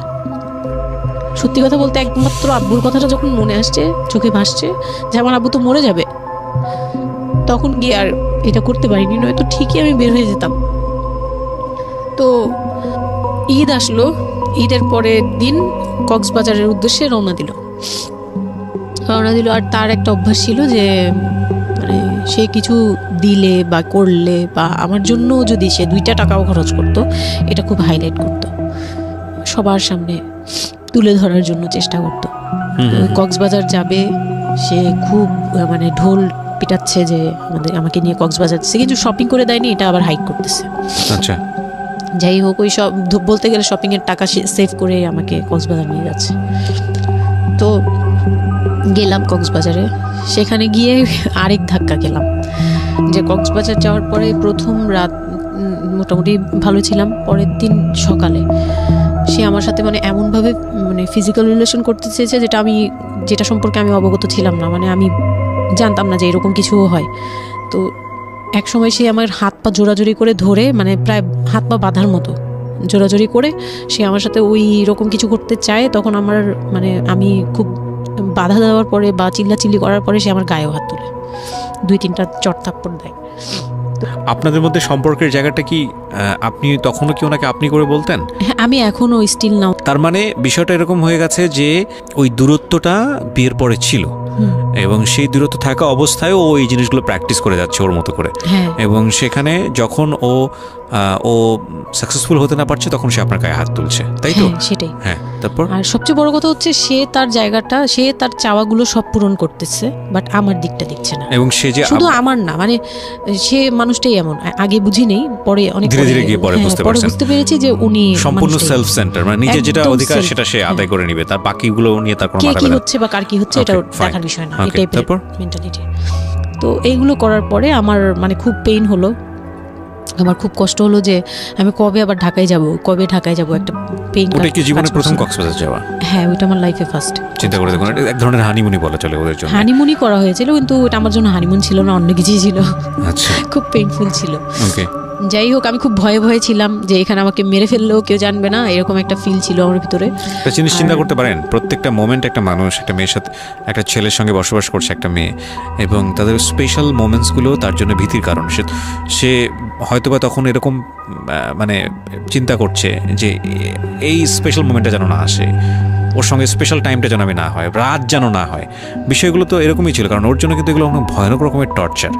হ্যাঁ, তারপর আর আমার সাথে যারা ছিল, মানে ফ্যামিলি তো 2টা গিয়েছি আমরা, মানে আমার হাজব্যান্ড আমাকে নিয়ে গেছে, আর হচ্ছে আমার চাচাতো বোনের রিসেন্ট বিয়ে হয়েছিল, চাচাতো বোনের হাজব্যান্ড আর চাচাতো বোন, ওরা 2জন গিয়েছে। কিন্তু ওরা ওদের মতো ছিল, আমরা আমাদের মতো ছিলাম, এরকম আর কি।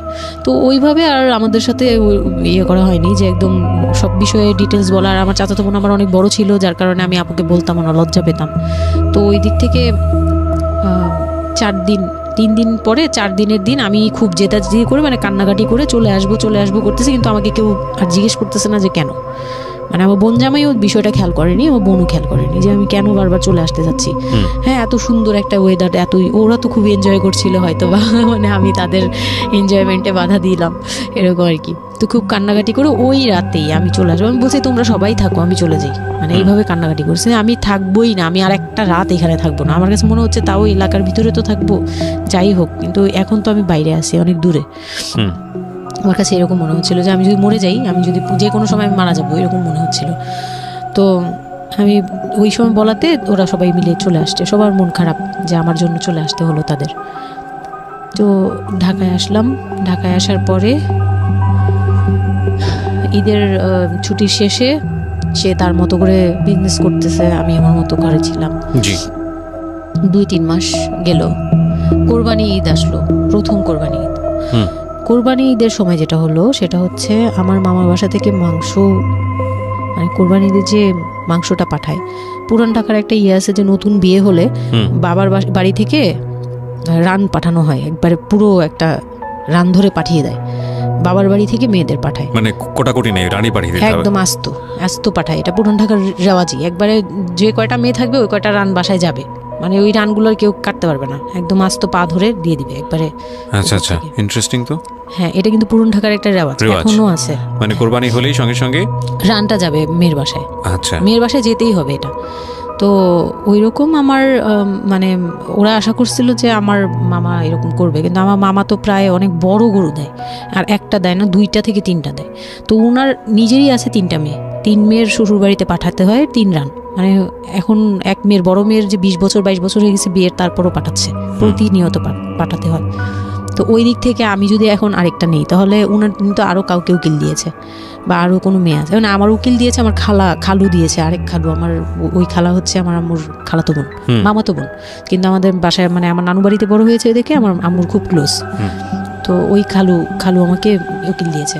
তো ওই দিন করলো কি, যে এই রান পাঠায়নি বলে, সেই রান পাঠায়নি ঠিকই, কিন্তু রানের যে উপরের অংশ মানে বড় একটা পিস আমার বাসায় পাঠানো হয়েছে আমার উদ্দেশ্যে, আর নামটা আমার লিখে দিয়েছে, আমার নাম লেখা এটা পাঠিয়েছে। তো ওই মাংসটা রেখে যখন চলে গেছে না আমার ভাই, তার ছোট বোন, আমি তখন মানে দেখলাম যে মানুষ কতটা হিংস্র হলে পরে এরকম ফেস হয়। আমি তো চুপ করে বসে আছি, আমি কিছুই মাথায় নেই যে এটা নিয়ে যে কী হবে, আমি বুঝিই নেই বিষয়টা। সে মাংসটা ধরে রাস্তায় ফেলে দিছে ঈদের দিন রাস্তায় ফেলে, এই মাংসে কেন ওর নাম লেখা থাকবে, তাহলে এই যে আমরা কি, আমরাও তো ভাগ্নি, মানে আমরাও ভাগ্নি, আমাদের বাড়িতে আমার মাংস আসছে, ওর নাম দিয়ে আসছে, তাহলে রান আসলো না কেন? দোষ হয়ে গেছে, এটা খুব বড় অন্যায় হয়ে গেছে। ভয়ানক। আমি ভয়ানক বলছি কারণে যে আমাদের সমাজে কিছু কালচার আছে যেগুলো আসলে মেয়ের বাড়ি থেকে পূরণ করা হয়, ধরে নেওয়া হয়, বা ছেলের বাড়ি থেকেও। সেটা পাঠ্য বইয়ে তো থাকে না এগুলা, মানে কালচারে আছে, এগুলো শুনতে ভালো লাগে, কিন্তু প্র্যাকটিসের জায়গা থেকে যদি এটা অত্যাবশ্যকীয় নিয়ম হয়ে যায় কখনো কখনো, যেটা কতটা ভয়ানক পেইনফুল হয়। কান্ট ইউ এভার ইমাজিন যে বাবার সামর্থ্য নাই, তারপরে তাকে চিন্তা করতে হচ্ছে যে আমার মেয়ের বাড়িতে একটা রান পাঠাতে হবে, আমার কোরবানি দেওয়ার সামর্থ্য নাই, এই রান পাঠানোর জন্য আমাকে কোরবানি দিতে হচ্ছে। মানে আমাদের এই ব্যাড প্র্যাকটিসগুলা কতটা ভয়ানক হয়ে গেছে আমাদের সমাজে, এবং ইনফ্যাক্ট এগুলো নিয়ে কেউ কখনো কথা বলে না। এগুলো নিয়ে কথা বলা উচিত। একটা মানুষ, একটা সোসাইটি চেঞ্জ হবে কিভাবে, একটা মানে পুরো কমিউনিটি চেঞ্জ হবে কিভাবে, একটা রাষ্ট্র চেঞ্জ হবে কিভাবে, এই ছোট আমরা তো সব জায়গাতেই পয়জনাস। এই ছোট ছোট বিষয়গুলো যদি চেঞ্জ না হয়, আমরা যে এত ডিগ্রি নিচ্ছি, প্রতি বছর পিএইচডি, বুড়ি পিএইচডি বের হচ্ছে, ডক্টরেট, হ্যাঁ, আমাদের বিশ্ববিদ্যালয়ে ভরে যাচ্ছে, আমাদের ছেলেমেয়েরা গোল্ডেন A+, আমাদের পাশের হার বাড়ছে, কিন্তু এই সব যে মানে খোরা কালচার, ল্যাংড়া টাইপের কালচার, এগুলোর যে পরিবর্তন হচ্ছে না, বা এগুলো নিয়ে যে কেউ কখনো কোনো কথা বলে না, এগুলো নিয়ে না পত্রপত্রিকায় কথা হয়, না কোনো মিডিয়াতে কথা হয়, অথচ এগুলো আমাদের জীবনটাকে পঙ্গু করে দিচ্ছে, এবং এগুলো নিয়ে কেউ কখনো কথা বলে না। আমরা যৌতুক নিয়ে কথা বলি, এবং যৌতুক একটা ঘাতক ব্যাধি, আমরা যৌতুক মোকাবেলা করতে পেরেছি, কিন্তু এই কালচারের মধ্যে যে যৌতুক ঢুকে বসে আছে, সেটা নিয়ে আমরা কেউ কখনো কথা বলি না, এবং এগুলো নিয়ে কথা বলা উচিত। কথা নইলে আমরা আসলে কিওর হব কিভাবে? আমরা যে বলি যে আমাদেরকে শুদ্ধ হতে হবে, আমরা মানুষ হিসেবে ভালো হতে হবে, বাট হাউ? আমাদের তো রন্ধ্রে প্রবলেম। সো প্রবলেমটাকে প্রবলেম বলা উচিত, অ্যাটলিস্ট কাউকে না কাউকে তো স্পিক আউট করতে হবে, এবং স্পিক আউট করলে তাহলে এই প্রবলেমগুলো সামনে আসবে, এবং সামনে আসলে এগুলো নিয়ে কিওর নিয়েও মানুষ কথাবার্তা বলবে। আমি তো জীবনে কোনোদিন শুনিও নাই, আমি জানি না পুরান ঢাকার এই কালচার যে মেয়ের বাড়িতে রান পাঠাতে হয়, এটা এখনো আছে, এবং এটা নিয়ে মোটামুটি মারামারি বাঁধার মতো অবস্থা। হ্যাঁ, এটা নিয়ে মানে এটা কোনোভাবেই মিস করা যাবে না, এরকম অবস্থা। তো আমার বাসায় কিন্তু রান আসছে, আমার বাসায় পরে রান আসছে। ওকে, ওইটা ছিল ঈদের দিন। হ্যাঁ, ঈদের দিন তারা আমাকে খুব ব্যাডলি কথা শুনিয়েছে। আমাকে সামনে বসিয়ে রেখে, মানে 4-5 ভাই বোন একসাথে বসে যেরকম মিটিং, মনে হয় আমি অনেক বড় একটা পাপ করে ফেলছি তার ভাইয়ের কাছে বিয়ে হয়ে। আমার পাপ হয়েছে যে আমি নাকি তার ভাইকে কিভাবে ভুলিয়ে ভালিয়ে, আমি তখন ভুলাবো কি, আমার তো ভালানোর প্রশ্নই আসে না। আমি তখন মনে মানে হাসিও পাচ্ছে, আমি অবাক হচ্ছি যে এগুলো কি বলতেছে, আমি নাকি তাদের ভাইকে হাত করেছি, এই টাইপের কি কথা বলতে, মানে আমি এখন বলতে পারবো না বুঝিয়ে। তো এগুলো বলছে, তো আমার কাছে খুব মনে হচ্ছে যে আমি খুব কান্না করছিলাম। তো কান্না করার পরে আমার যে হাজবেন্ড ছিল, সে কেমন একটা লোক যে সে এটাও বললো না যে মাংসটা তুলে নিয়ে আসি, এটা তো একটা মানে বলতে গেলে কোরবানি দেওয়া হয়। বাই দ্য ওয়ে, আপনার শ্বশুর বেঁচে ছিল না? না, আমার শ্বশুর শাশুড়ি দুজনই মারা গিয়েছে। তো তার মানে ওই পরিবারের মূল হর্তাকর্তা হচ্ছে আপনার হাজবেন্ডই? হ্যাঁ। আচ্ছা। তো তখন সে ওই মাংসটা নিয়ে আসলো না, ভাই বোন ফেলে দিছে, সেও তাদের সাথে তাল মিলাচ্ছে, কিন্তু আবার আমাকে সরাসরি কিছু বলছে না। কুকুর কামড় দেওয়ার কথা, কারণ পুরান ঢাকায় তো কুকুরের অভাব নাই রাস্তাঘাটে, আমি যেটা দেখি। না, ওইগুলির ভিতরে নাই, ছিল না, ওইগুলিতে ছিল না, থাকলে হয়তো। আর এগুলো করলেও তো আপনাদের যে কালচারটা, সেটা হচ্ছে পুরান ঢাকায় একটা জিনিস খুব ভালো লাগে, একটা ফ্যামিলির খবর একটা ফ্যামিলি জানে, যে এই ফ্যামিলি পরিবারে কি হচ্ছে, এই পরিবারে কি হচ্ছে। আশপাশে তো খুব মানে ওরা তো খুব লাগানো বাড়ি ঘর, তো সবাই শুনে, এক দেয়াল দুই বাড়ি। তার মানে এগুলো নিয়ে কত কানাঘুষা তো হচ্ছিল নিশ্চয়ই।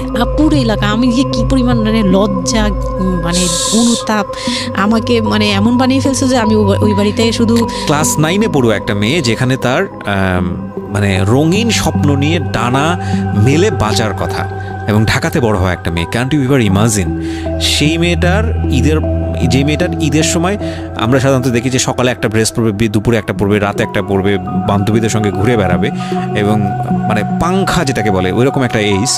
সেই সময়টাতে তার মাংস নিয়ে টানাটানি শুরু হয়েছে, এবং তার বাড়িতে মাংস আসলো কিনা সেটা নিয়ে টানাটানি শুরু হয়েছে, এবং সে মহল্লায় বেরোতে পারছে না নিজের মুখ, এবং এভরি নাইট তার উপরে ফিজিক্যাল টর্চার। এবং ক্যান ইউ এভার ইমাজিন যে আমাদের সমাজের মেয়েরা, নারীরা কতটা সহ্য করে? কেউ কেউ সুবিধাভোগী অফকোর্স, কিন্তু ম্যাক্সিমাম ফেসটাই হয়তো বা এরকম। এবং এই জন্য নারী নির্যাতন বলে যে শব্দটা না, আসলে এটার যে ব্যাপ্তি, মানে এটার যে কতটা ভায়োলেটিভ হতে পারে, এটার ভেতরে না ঢুকলে আসলে বোঝা যায় না। তারপর কি হলো?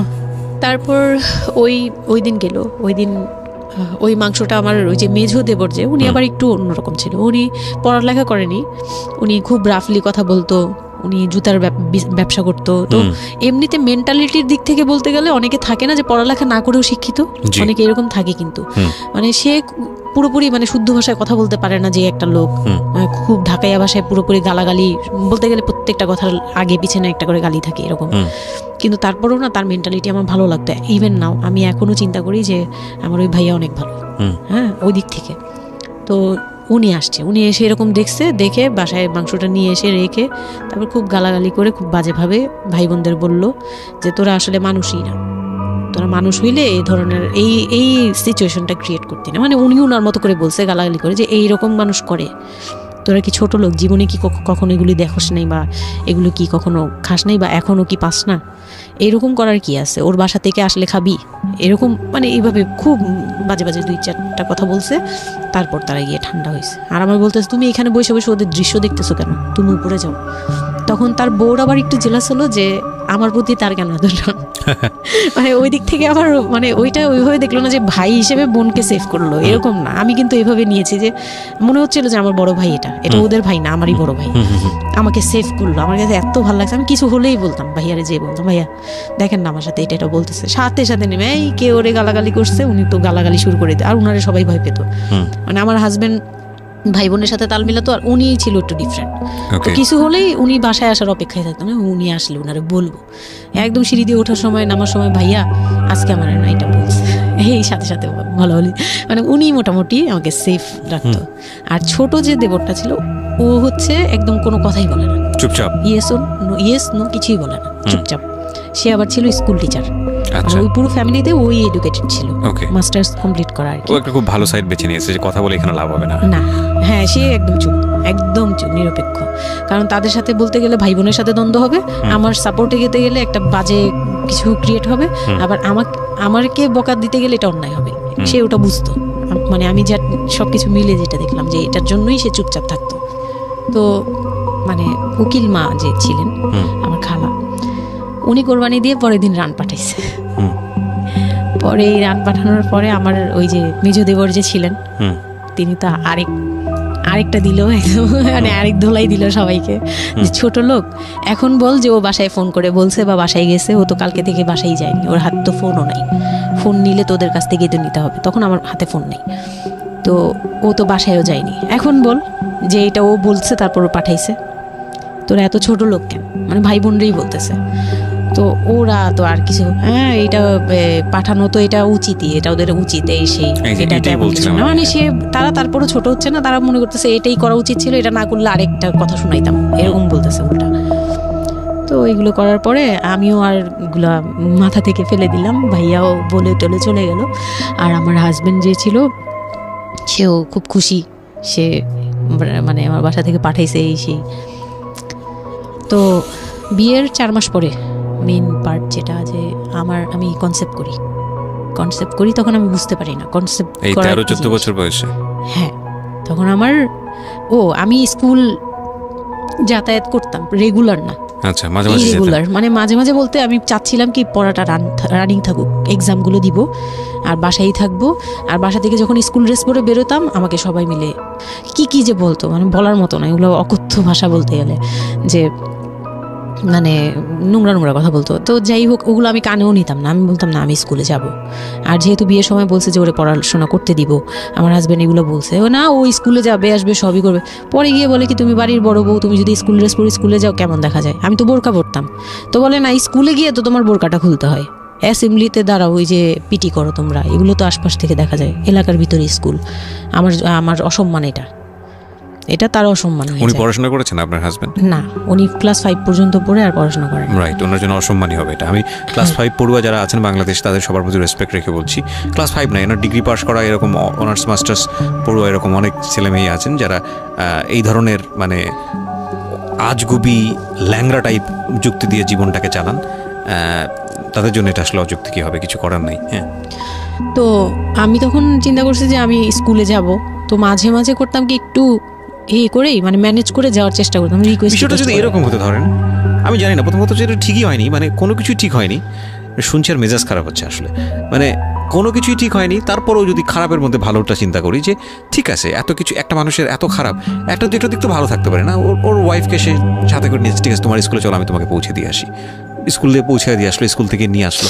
কিছু জিনিস হয়তো ওনার আত্মসম্মানে লাগবে, যেহেতু উনি বেশি দূর পর্যন্ত লেখাপড়া করেনি, উনি অনেক কালচারের সাথে অভ্যস্ত না।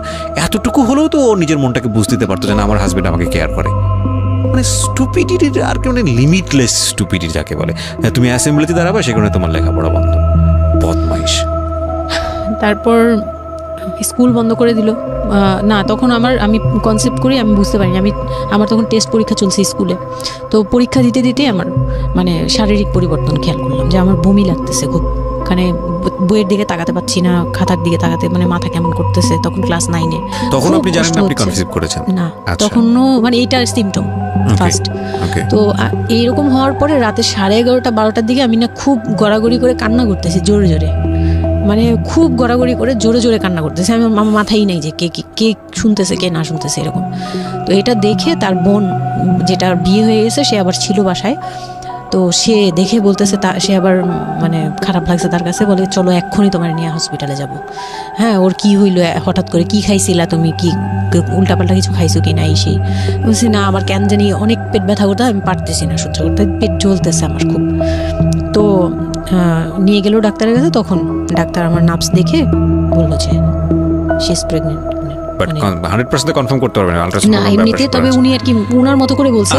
আর তখন টেস্ট দিল একটা, যে রাতে নিয়ে যান, ইউরিন টেস্ট টাইপের একটা কিছু বাসায় করা যায়, ওই টাইপের একটা টেস্ট দিল। তো ওইটাই করলাম। বাসায় এসে করার পরে পজিটিভ আসছে, যেভাবে বলছে ওইভাবে করছি, করার পরে পজিটিভ আসছে। How do you feel?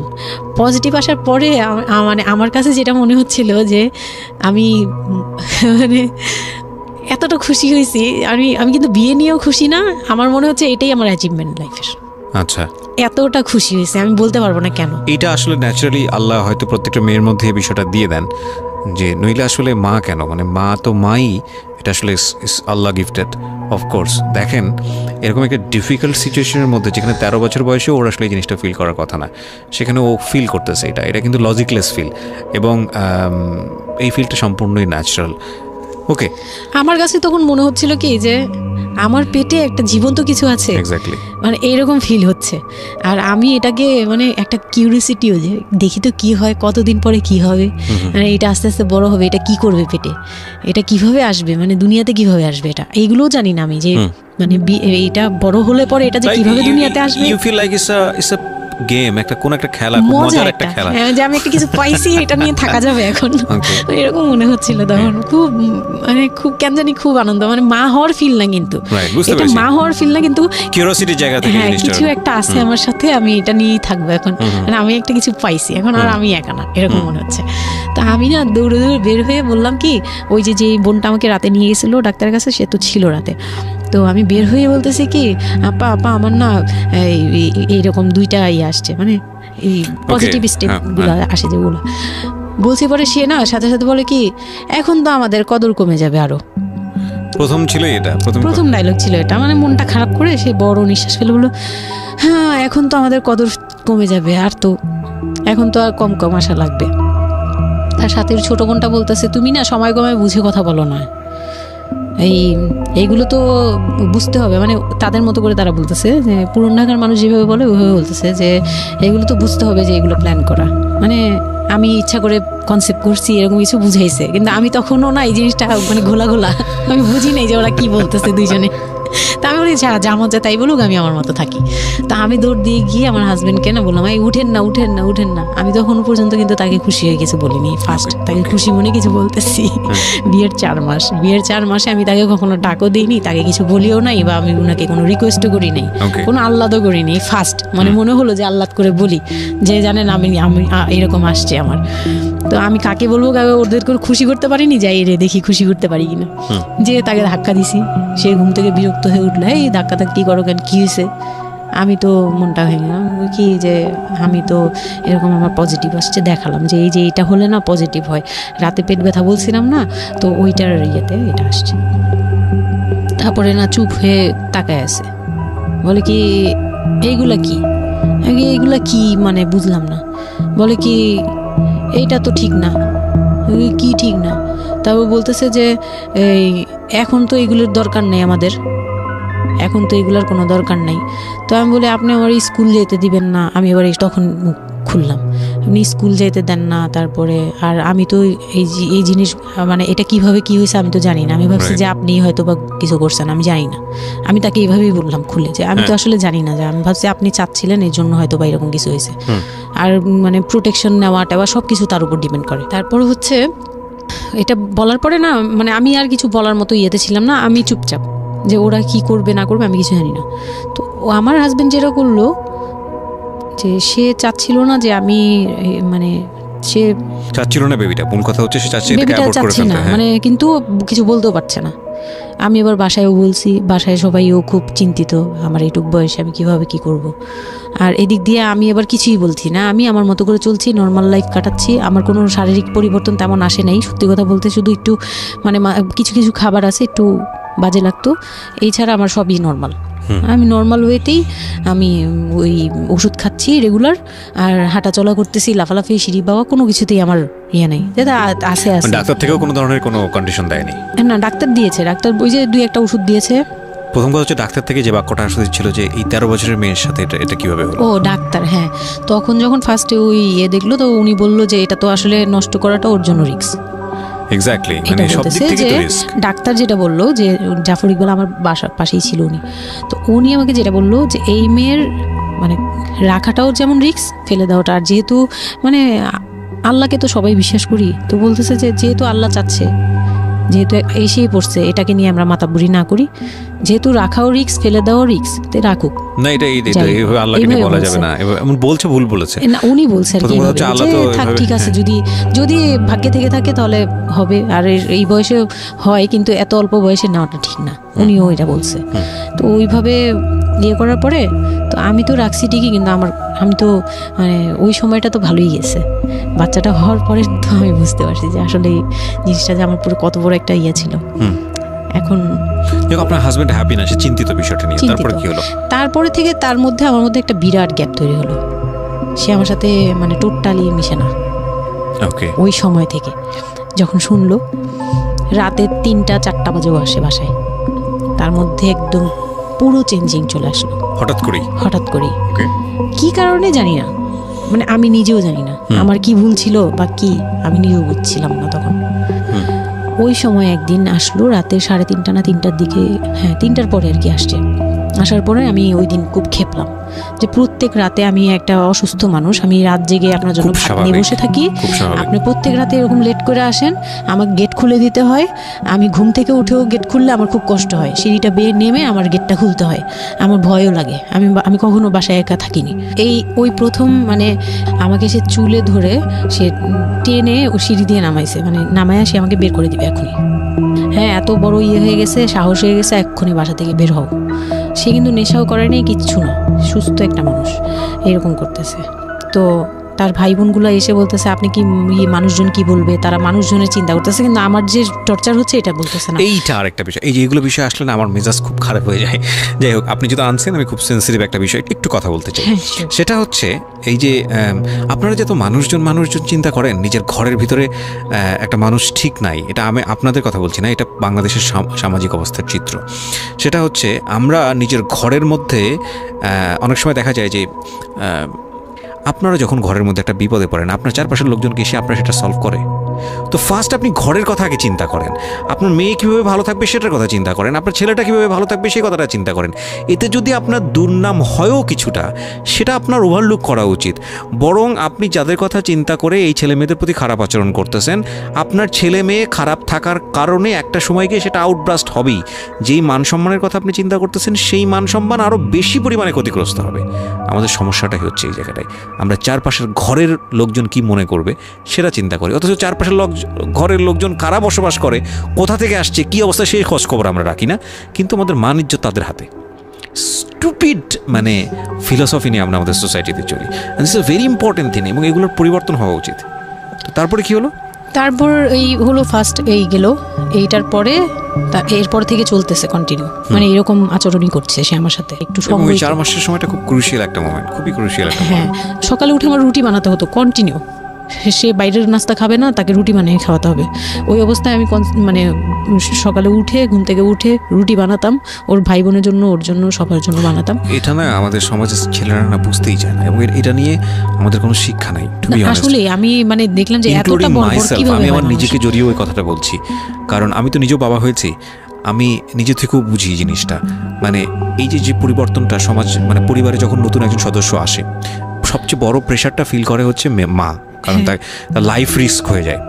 কিন্তু এখানে বাবার যে দায়িত্বটা, খুব মজার বিষয় হচ্ছে, আমি আমার নিজের এক্সপিরিয়েন্সের জায়গা থেকেই বলতেছি, যে বাবার দায়িত্বের জায়গাটা বোঝা শুরু হয় সন্তান দুনিয়াতে আসার পর থেকে, এবং তাও ইমিডিয়েটলি আসে না। সন্তান একটু করে বড় হচ্ছে, অ্যাটাচমেন্টটা হচ্ছে, যখন নড়াচড়া সামনে দিয়ে নড়াচড়া করতেছে, একটু মিস হচ্ছে, দূরে থাকতেছে, তারপরে কি মানে সন্তান যখন প্রাপ্তবয়স্ক 1 বছর 2 বছর বয়স, ওই সময় বাবা ফিলটা আসে, তুলে দেয়, তখন তখন হচ্ছে বাবা ফিলটা পায়। তার আগ পর্যন্ত বাবা বুঝতেই পারে না, তো মনে হয় আসলে কি বাচ্চাটা আমার কোত্থেকে আসলো, এই সত্য ফিলটা এরকম থাকে। এটা খুব ন্যাচারাল একটা ফিল, কিন্তু এই ন্যাচারাল ফিলটার সুযোগ নিয়ে অনেক সময় আমরা একটা অবুঝের মতো আচরণ করে ফেলি, ভয়ানক বাজে আচরণ করে ফেলি। একটা ইয়ে থাকে, মাত্রা থাকে, যেমন আপনি কতটুকু মানে কতটুকু কেয়ারফুল ছিলেন, কতটুকু ইয়ে ছিলেন, এটার কিন্তু একটা লেভেল আছে, পার্সেন্টেজ আছে, এবং এটা নিয়ে শেখানো উচিত আমাদের মানে এডুকেশন সিস্টেমের মধ্যে তো নাই। এবং আমরা জানি না ম্যারেজ কাউন্সিলিং বলে অনেক একটা বিষয় আছে, এগুলো তো আমাদের প্র্যাকটিসে নাই, কোনোভাবেই নাই। এগুলো তো আমাদের কাছে মনে হয় যে বিলাসিতা, এবং আমাদের রাইট। এবং বাবা যিনি, একটা হচ্ছে যে মা হওয়ার একটা প্রিপারেশন দরকার আছে, মেন্টাল প্রিপারেশন, একটা বাবা হওয়ার জন্য একটা মেন্টাল প্রিপারেশন দরকার আছে। আমাদের সমাজে এটা টোটালি মিসিং। আমরা এই নারী দিদিদের কাছ থেকে যে গাইডটা পেয়ে আসছি, সেটা না বুঝে না শুনে প্র্যাকটিস করেছি। রাইট, আমি জানি না, আজকে আমি সত্যি এই কথাগুলো বলতেছি, হয়তো আমরা ওই রাতারাতি পরিবর্তনের জায়গায় যেতে পারবো না, বাট আমি শুধু একটা কথাই বলতে চাই, সেটা হচ্ছে বাবাদের দায়িত্বটা অনেক বেশি, বিশেষ করে বাচ্চা চলে আসার পর থেকে মেন্টাল সাপোর্টটা খুব জরুরি, খুবই জরুরি। হ্যাঁ, এবং কারণ এটা একটা মেয়ের লাইফ রিস্কের প্রশ্ন, এবং আপনি জানবেন না যে সে আসলে কতটা ভয়ানক রকমের লাইফ রিস্কের মধ্যে রেখে সে একটা সুন্দর স্বপ্ন দেখে। তো ওই মানুষের পাশে কিছুই না, আপনি শুধু কোম্পানি দেন, এবং এই কোম্পানিটা তারা খুব মিস করে এই সময়টাতে। হ্যাঁ, এটাই ও বলার চেষ্টা করছে। তারপর হচ্ছে যে আমার বেবি হলো হসপিটালে, যখন মেয়ে হলো, তো এই রুমটাতে ঢোকার পর্যন্ত আমি খুব ইয়েতে ছিলাম, মানে রুমটাতে যখন ঢুকি তখন আমি কান্না করছিলাম, খুব ভয় ছিল যে হ্যাঁ, ওকে, তখন মনে হচ্ছিল যে আমি মরেই যাই নাকি এরকম মনে হচ্ছিল। আর আমাকে তো মানে অপারেশন করবে, তারাও ডাক্তার বলতেছে এই মেয়ের অপারেশন কি করবো, আর এই মেয়ে নর্মালে কি বেবি দিবে। আমি বলতেছে এটা তো গ্রামগঞ্জ না, আপনারা কি করছেন। আমি তখন আরো শুকনা ছিলাম, তো আর এমনিতেও বয়সও কম ছিল, আবার শুকনাও ছিলাম, দেখতে আরো পিচ্ছি লাগতো। বলতো যে অনেক দুর্বল, তো ও তো মানে ঠিক মতো টেক কেয়ারও করেন নাই বাসায়। হ্যাঁ, বলতেছে একদম আমার এই হাতের মানে এইগুলো ব্রেনগুলো বুঝে যেত, এইগুলো বোঝা যেত, একদম হাড় গোড় বোঝা যেত। যখন অপারেশন করে, অপারেশনের 12 ঘন্টা পর আমার সেন্স আসে, প্রায় 12 ঘন্টা। তার মানে আপনার বেবি হয়েছে আপনি জানেনই না? জানি না। পরে আমি যখন ঘুম থেকে সিজারিয়ান বেবি। ওকে। পরের দিন শুধু রাতে একটু টের পাই যে আমি আমার পাশে কেউ মানে ব্রেস্ট ফিড করছে, এটা ফিল পাইছি। শুধু মুখের দিকে তাকাতে পারিনি, চোখ খুলতে পারিনি, কিন্তু কেউ একজন আমার পাশে শোয়া, মানে আমার হাতের উপরে একটা বাচ্চা শোয়া, এইরূপ ফিল পেয়েছি। আর এরপরে যে চোখ বন্ধ করেছি, একবারে সকালে প্রায় 11টা-12টার দিকে আমার ঘুম ভাঙছে। তখন তাকানোর পরে একটু পুরোপুরি ইয়েতে, তো আমাকে উঠিয়ে নিয়ে আমাকে ইয়েতে ক্যাবিনে দেওয়া হলো। ক্যাবিনে দেওয়ার পরে আমি বাচ্চাকে দেখি, বারবার চিন্তা করি যে এটা আমার মেয়ে, কোত্থেকে আসলো, কিভাবে আসলো, আমি নিজেকে দেখি। এটা তখন না আমার মাথায় এটাও ছিল না যে এটার বাবাকে, এটার ফুপুকে, এটার চাচাকে, হোয়াট এভার, আমার বাচ্চা এটা, মানে আমি এখনো স্টিল না, আমার বাচ্চা এখন ক্লাস 8-এ পড়ে, এখনো আমি তাকে বাচ্চা বলি। হ্যাঁ, তো ও আর আমি একসাথে হাঁটলে মনে হয় কি মানে ফ্রেন্ড আমরা এরকম। পরে হচ্ছে ওই বাচ্চাটা হওয়ার পরে সে খেলে, আমার খুব ভালো লাগে, তাকে নিয়ে আমার সময় ভালো কাটে। আমার আর মানে ওর বাবার কথা মাথায় নেই যে এই লোক শুধু মানে এনে দিবে ঘরে, আমি রান্না করব, খাবো, ব্যাস ওই পর্যন্তই শেষ। আমার আর এর দরকার নেই, কাউরই দরকার নেই। আমার বাচ্চা নিয়ে আমি পুতুলের মতো খেলি সারাদিন। ওর বাবা অনেক সময় দেখা গেত, ওর বাবা তো রাতে 2টা-3টায় আসতো, আসার পরে যে খাওয়া দাওয়া করে ঘুমাবে। তো আমার তো ওই রুম ছাড়া কোনো ওয়ে ছিল না, ওই রুমে আমি হাঁটাহাঁটি করতাম, বাচ্চা কান্না করতো। একদিন এমনও হয়েছে সে আমাকে ঘর থেকে বের করে দিচ্ছে, আমি নাকি ইচ্ছা করে বাচ্চাকে কাঁদাই আর তাকে ঘুমাতে দেই না। হ্যাঁ, সে আমাকে রুম থেকে বের করে দিচ্ছে। তো রাতে এত রাতে বাসা থেকে যখন রুম থেকে বের করে দিচ্ছে, আমি সিঁড়িতে সারা রাত, মানে ওদের তো আর বারান্দাও নেই হাঁটার জায়গা। বাচ্চা কোথায় ছিল? বাচ্চা আমার কোলে, বাচ্চা টাওয়াল দিয়ে পেঁচানো আমার কোলে, সে কান্না করতেছে, আমি সিঁড়িতে বসে আছি। আর আমি যখন সিঁড়িতে বসছি, আমি জানি না কি কারণে বাচ্চার কান্না অটো থেমে গেছে। রুম থেকে বের হয়েছি না, তো ওর বাবা যে ধমক টমক দিছে, আমি জানি না কি কারণে, হয়তো বা রাতও অনেক হয়ে গেছিলো, অনেক কান্নাকাটির পরে হয়তো ও ক্লান্ত হয়ে গেছিল, ও মোটামুটি চুপ হয়ে গেছে সিঁড়িতে, নয়তো পুরো এলাকা জানার কথা এইরকম। তো আমি সিঁড়িতে বসে বসে কান্না করছি সারা রাত, মানে তখন অলমোস্ট তখন 4টা বাজে, ভেতরে ভাবে ঘুমিয়েছে নাক ডেকে। হ্যাঁ, তখন সে ঘুমাচ্ছে, ভিতরে গিয়ে ঘুমাচ্ছে। আমি এর ভয়ে রুমেই যাইনি, মানে কি না কি করবে আবার, এই জন্য রুমেই যাইনি। তো এই কাজটা করার পরে সে আমার মন থেকে আরও উঠে গেছে। আমার যে দেবর ছিল, যে বললাম যে আমাকে খুব ভালোবাসতো উনি, তো উনি আবার খুব ভোরে আসতো, জুতার ব্যবসায়ী তো, ওনাদের কারখানা সারা রাত কাজ হতো, প্রত্যেক দিন সকালে 5টা-6টা এইভাবে আসতো। তো ঘন্টাখানিক পরে উনি যখন চলে আসছে, তখন আমাকে সিঁড়ি দিয়ে ওঠার সময় মানে গেট নক করছে, ওনার ওয়াইফ নামছে উপর থেকে, নেমে বলতে তুমি এখানে কেন? আমি বললাম যে এরকম আপনার ভাই ঘুমাতে পারে না, আমাকে বের করে দিচ্ছে।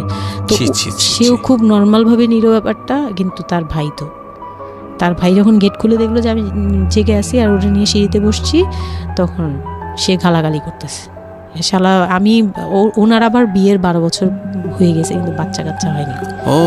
উনি আবার এই দিক থেকে খুব ছিল যে তার খুব ইচ্ছা ছিল একটা বাচ্চার বাবা হবে। এই তো আমার কোল থেকে বাচ্চাকে নিয়ে বলতেছে, তোমরা আসলে কেউ যোগ্য না, তুমি মা হওয়ার যোগ্য না, ও তো বাপ হওয়ার যোগ্য ছিলই না কোনোদিন, কিন্তু তারপরে তোমাদের ঘরে দিছে। মানে সে গালাগালি করতেছে, না আমি এতদিন ধরে ট্রাই করতেছি, আমি পাচ্ছি না, আর ওরে দিয়ে দিছে, ওর মতো একটা অপদার্থরে দিয়ে দিচ্ছে, মানে এরকম করে বলতেছে। তারপরে হচ্ছে এই উপরে গেলাম, উপরে যাওয়ার পরে আমি ওই রুমে গেলাম, ওনারা বলতেছে আচ্ছা তুমি যাও, আমরা ওকে রাখি।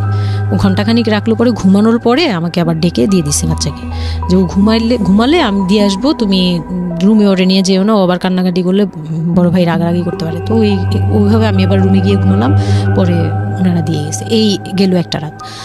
তারপর আমার বাচ্চাটা যখন 3-4 বছর হয়, মানে এইভাবে বাচ্চা কোলে আদর করতো, বাচ্চা নিত, কোলে নিত না, বাচ্চা কোলে নিতে পারতো না। ও ছোট থেকে এত বুঝতো, মানে তার বাবা কি কি পছন্দ করতো, কি কি পছন্দ করতো না, ওগুলো করতো না। মানে খুব কেয়ারফুলি, আর এত শান্ত যে তাকে যে এখানে বসে থাকতে বললে সে 2 ঘন্টাও ওইখানেই খেলতে থাকবে, কিন্তু ওখান থেকে নড়বে চড়বে না। তো আমি চিন্তা করে দেখলাম কি আমি ইম্যাচিউর মাদার তো হয়তো বা সৃষ্টিকর্তা এর জন্যই আমাকে এরকম একটা ভেবে দিয়েছে যে ওই তোমাকে বুঝুক। ইভেন নাও মানে এখন যে ও এত বড় হয়ে গেছে তারপরেও আমাকে অনেক কিছু বুঝায়, মানে সে আমার চেয়ে ভালো বুঝে, আমি বুঝি। তো যাই হোক, ও যখন 3 বছর হলো, 3 বছর 3.5 বছর, তখনই আমি তাকে স্কুলে দিব। এডিট পার্ট আর 15 মিনিট আছে। আচ্ছা, সো সুইচ করেন, হ্যাঁ, মূল বিষয়গুলো আনেন। তো ওখানে হচ্ছে 3 বছরের কালে আমি ওকে স্কুলে দিলাম। স্কুলে দেওয়ার পরে আমি ওখান থেকে ওরে স্কুলে দিয়ে আমি নিজে ভর্তি হলাম ইয়েতে, ওপেন ইউনিভার্সিটি, মানে বুঝতে পেরেছি, উন্মুক্ত বিশ্ববিদ্যালয়। হ্যাঁ, ক্লাস 9-এ ভর্তি হলাম। তো ও পড়াশোনা করে, আমিও করি। বাসায় বা আশপাশের সবাই আমাকে নানান ধরনের কথা বলে যে মা মেয়ে একসাথে স্কুল ব্যাগ নিয়ে যায়, কেমন দেখা যায়। আমি বলছি যা মন চায় তাই দেখা যাক। আমার তখন আমি একটু ডেসপারেট হয়ে গেছিলাম। এটাই বলছিলাম যে এই ধরনের মেয়েরা সাধারণত জীবনের একটা পর্যায়ে মারাত্মক রকমের ডেসপারেট হয়ে যায়। এটা শুধু মেয়েরা বলবো না, মানুষ বলবো আমি। তো আমি নিজে ইংলিশ মিডিয়ামে পড়ছি, তো মানে খুব বেশি বয়সগুলো পার হয়, ভালো লাগে না। তো বাংলা মিডিয়ামে দিলাম। শিশু শ্রেণী থেকে 1-এ উঠে গেল 4 বছর বয়সে। এইভাবে করে সে উঠতেছে, মানে সে খুব ভালো রেজাল্ট করে। আমারও খুব মজা লাগতে লাগলো। আমি তাকে পড়াই, নিজে পড়ি, 2জন মা-মেয়ে মিলে ওকে স্কুলে দিয়ে দেখা যায় আমি আমার কোচিংয়ে যাই। আমি আবার কোচিং করা শুরু করলাম। তো সেও খুব মজা পেত যে তোমার ব্যাগ আর আমার ব্যাগ, মানে ওয়েট করতো। খুব মজার একটা সময় ছিল যে 2জনের টিফিন নিয়ে যাচ্ছি। তো আমরা খুব মজা করে এরকম ক্লাস করতাম। ওর বাবার মাঝখানে একটু জেলাসি হলো, মানে মাঝে মাঝে খুব জেলাসি করতো। তো এইগুলো নিয়ে একটা পর্যায়ে যে বিয়ের প্রায় 6 বছর বা 7 বছর কালে তার বাবা এমনভাবে একটা লোন করলো, 8 লাখ টাকার একটা লোন করলো। আমি এটা বুঝতে পারিনি, আমি তখন মাত্র এসএসসি পাস। রিপন? হ্যাঁ, 8 লাখ টাকার লোন। 8 লাখ টাকার লোন ব্র্যাক ব্যাংক থেকে। ওকে, 8 লাখ টাকার একটা লোন করলো। আমি তখন জুয়া খেলে একদম কঠিন, তখন সে চরম পর্যায়ে চলে গেছে। বুঝে গেছে যা হওয়ার। বলেন তারপরে? পরে গিয়ে সে করলো কি, 8 লাখ টাকার একটা লোন নিবে, এটার জন্য বোর্ড সিগনেচার নাকি লাগে। আমি এটা জানতাম না। বউয়ের সিগনেচার লাগে? হ্যাঁ, বউয়ের সিগনেচার লাগে, মানে গ্রান্টর হিসেবে একটা বিজনেসম্যান, বড় বিজনেসম্যান আর একটা বোর, মানে বড় বিজনেসম্যান বা একটা দোকান বা একটা বাড়ি ইয়ে লাগে। তো কেউ তো রেফারেন্স দিবে না তাকে। ওই এক দোকানদার ভাইয়া ছিল, বড় ভাই, মুরব্বি টাইপের, বড় ভাই বলতো উনি। ওই লোকটা দিছে সিগনেচার, আর আমার সিগনেচার না তো কোনো ব্যাপারই না, কারণ আমাকে যা দিবে আমি তাই, আমার কি বা আছে আর আমার কাছে কি বা লিখে নিবে, মানে নাও একটা সিগনেচার দাও, তোমার কিছু হবে না, এটা জাস্ট একটা ফর্মালিটি, এভাবে বলছে। আমি সিগনেচার করে দিয়েছি। সেদিন তো আমাকে সে কি জানি খাওয়ালো, মানে আমাকে খুব ভুলায় ভালায় সিগনেচার নিয়েছে।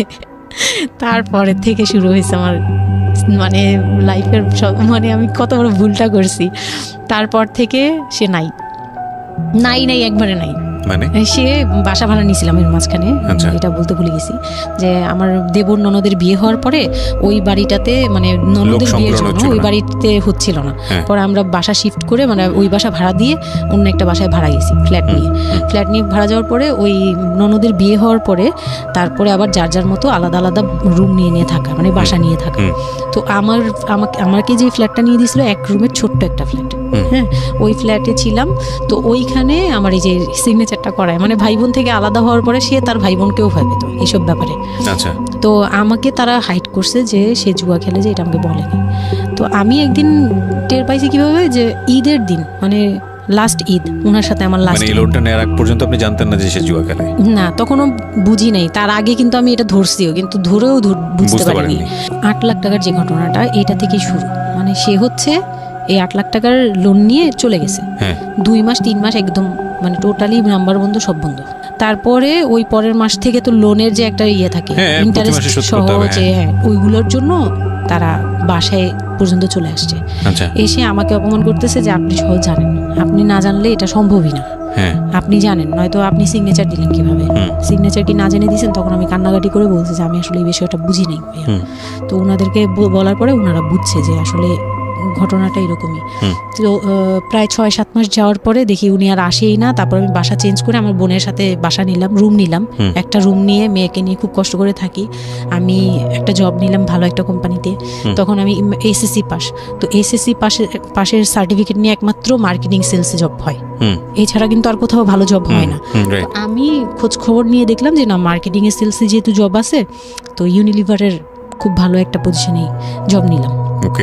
সেলসে জব নিলাম পরে মোটামুটি 10-12 হাজার টাকার মতো স্যালারি ছিল, ওটা দিয়েই চলতাম। মেয়েকে নিয়ে বাড়ি ভাড়া দিতাম 4-4.5 না, আমি যখন তারপর হুট করে একদিন আসছে, এসে তারপর দেখি ঘরে বসে থাকে, সারাক্ষণ ঘরে বসে থাকে, ব্যাংকের লোক আসবে শুনলেই বের হয়ে যায়, আর বের হয়ে আবার 2-3 দিন থাকে না, আবার আসে। মানে একটা কেমন খেলা, লুকোচুরি জীবন। হ্যাঁ, লুকোচুরি জীবন, বিজনেস শেষ, বিজনেস টিজনেস কিচ্ছু না। উনি থাকে, আমি রান্না করলে উনি খেয়ে চলে যায়। আর উনি যে খায়, মানে তখন জিজ্ঞেসও করে না যে মেয়ে খাইছে বা তুমি খাইছো কিনা, কিচ্ছু না। কেমন জানি মানে একটা মানে পশু টাইপের হয়ে গেছিল, মানে বলতে গেলে গরু ছাগল যেরকম থাকে ওরকম। সে আসে যায়, ব্যাস এই পর্যন্তই। তো সে একটা টিভি কিনছিল আমার বিয়ের পরের থেকে, সে কোনো কিছু কিনে নেই, একটা টিভি কিনছিল। লাস্ট মানে যে ছোট লোকই পানাটা করছে সে, যেদিন আমার সাথে, আমি তো তার সাথে ঝগড়াও যেতাম না, তর্কেও যেতাম না, কোনো ধরনের ইয়েতেই যেতাম না। মানে ওই লোকটা এরপরে যে লাস্ট কাজটা করলো, যেটার উপর থেকে মানে পুরোপুরি মন থেকে উঠে গেল, যে একটা টিভি ছাড়া তার ঘরে কোনো কিছু কেনা ছিল না, সব আমার করা। মানে আমার গহনা গাটি বলেন, যাই বলেন ছিল, যাই ছিল টুকিটাকি সব আমার নিজের করা। শুধু ওই টিভিটা সে কিনছিল নিজের টাকায়। সে যাওয়ার সময় মানে একদিন চিল্লাচিল্লি করলাম, মানে আমি আর সহ্য করতে পারছিলাম না, যে প্রত্যেক রাতে আসি, আমি ডাল ভাত যাই রান্না করি, অনেক সময় দেখা যায় ডালও নাই, চাল আছে শুধু, একটা ডিম নিয়ে আসছি, ভাজছি, ভেজে নিয়ে সামনে বসছি, সে খেয়ে উঠে গেল। মানে আমি আর আমার মেয়ে না খাওয়া, বাচ্চাটার জন্য সে মানে এরকম টাইপের, মানে নেশাখোররাও এর চেয়ে ভালো। আমার মনে হয় যে একটা এডিক্ট হলেও সেও চিন্তা করবে যে আমার বাচ্চাটা খাইছে, তো কিন্তু তার মধ্যে এই ফিলটা নাই।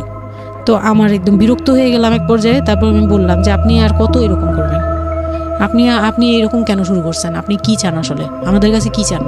তারপর সে বলতেছে যে আমার বোন আসছে, আমার বোনকে বলতেছে যে আমি নষ্ট হয়ে গেছি, আমি কি করে টাকা আনি, হ্যান ত্যান। বুঝতে পেরেছি, শেষ সম্বল আর কি, যা বলার আর কি। হ্যাঁ, পরে আমি তো আর আমার বোনও খেপছে, আমার বোন জামাইও খুব রাগা। হ্যাঁ, আপনারা আসলে ওরে ইয়ে করতেছেন, লাই দিচ্ছেন, এই সেই উল্টাপাল্টা কথা বলে টলে সে চলে গেল। চলে যাওয়ার সময় সে টিভিটা হাতে করে নিয়ে গেছে, বিক্রি করে দিবে। হ্যাঁ, আমি আমার জিনিস নিয়ে গেলাম, আমি যা জানিছি সেগুলো নিয়ে গেছি। তো আমি সবচেয়ে মানে খারাপ লাগছে জিনিসটা, যে এতটা ছোট লোকের সাথে আমি ছিলাম এতটা বছর। তখন আমার মনে হয়েছে যে এরকম একটা ছোট মনের মানুষের সাথে আমি এত বছর ছিলাম, এটা বলতে লজ্জা হয়। এই যে গেছে সেই লোকটা আর আসে নাই। তো আমার মামা যেটা বললো যে তোমাদের আসলে এইভাবে ঝুলে থাকলে, তখন তো 2 বছরের মতো প্রায় আমরা সেপারেটেড, মানে আলাদা থাকি। সে চলে গেছে 2 বছরের মতো হয়ে গেছে। তো বলতেছে 2 বছর পর এসে এই যে আজকে বললো এই কথা, আবার যে 1 বছর পর এসে আরেকটা ঝামেলা করবে না, এমন কোনো কথা নাই। আর আমার মামা তখন আমাকে বলতেছিল তোমাকে আমরা একটা বিয়ে দিব, তোমার এখনো ওই বয়স আছে, এই সেই। আমি তো তখন একবারেই না, আমি বিয়েটি আর করতেই পারবো না, আমার মেয়ে আমি বড় করবো, এটাই আমার টার্গেট। তো তারা বলতেছে আচ্ছা ঠিক আছে, বিয়ে করো বা না করো, তোমার এইটার একটা সাইড করা দরকার। তুমি নিজ থেকে ওর কাছ থেকে এমনিতেও কিছু পাবা না, উনিতেও কিছু পাবা না, তুমি নিজ থেকে একটা ডিসিশনে চলে ওর কাছ থেকে ডিটাচ হওয়া আগে, যাতে ওর তোমার উপর কোনো দায়িত্ব না থাকে, অধিকার না থাকে। তখন গিয়ে মানে যেই গার্জিয়ানরা বিয়ে দিয়েছিল তারাই একসাথে বসে আমাকে ডিভোর্সের করে দেয়। হ্যাঁ, ওকে।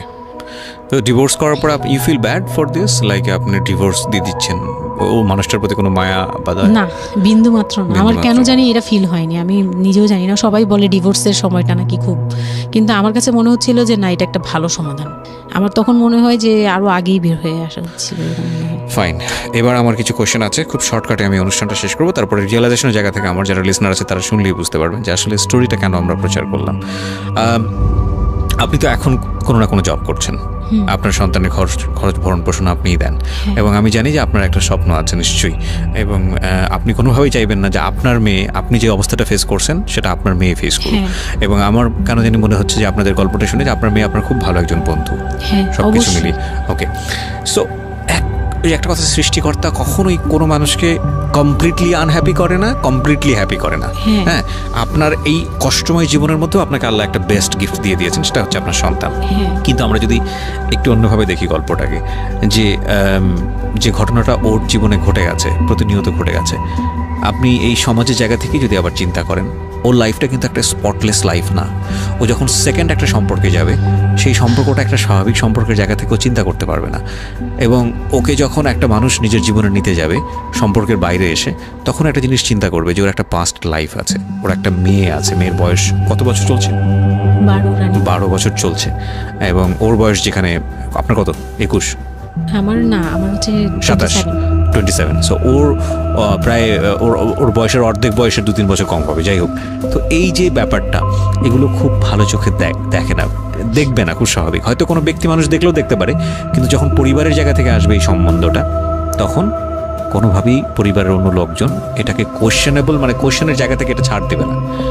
তাহলে দেখুন, ওর জীবনের বিগার লস কিংবা ওর জীবনের যে একটা ভয়ানক রকমের একটা ক্ষতি, পুরো জীবনের মোড়টাকে অন্যদিকে ঘুরিয়ে দেওয়া।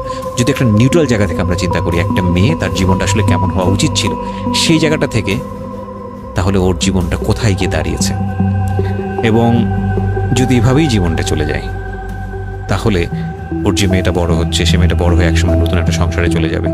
যেহেতু সে ছেলে না, সুতরাং তার মার প্রতি দায়িত্বের ব্যাপারটা হয়তো অন্যরকমভাবে তাকে পালন করতে হবে, সেখানে গিয়ে সে থাকতে পারবে না।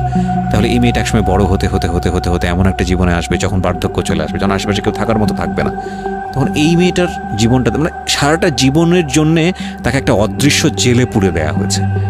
পরিবার তাকে যে বিয়েটা দিয়েছিল অল্প বয়সে, সেটা পারিবারিক এক ধরনের সিদ্ধান্তের জায়গাটা থেকে সবাই মনে করেছিল এতে মঙ্গল হবে, কিন্তু আলটিমেটলি মঙ্গল তো হয়নি।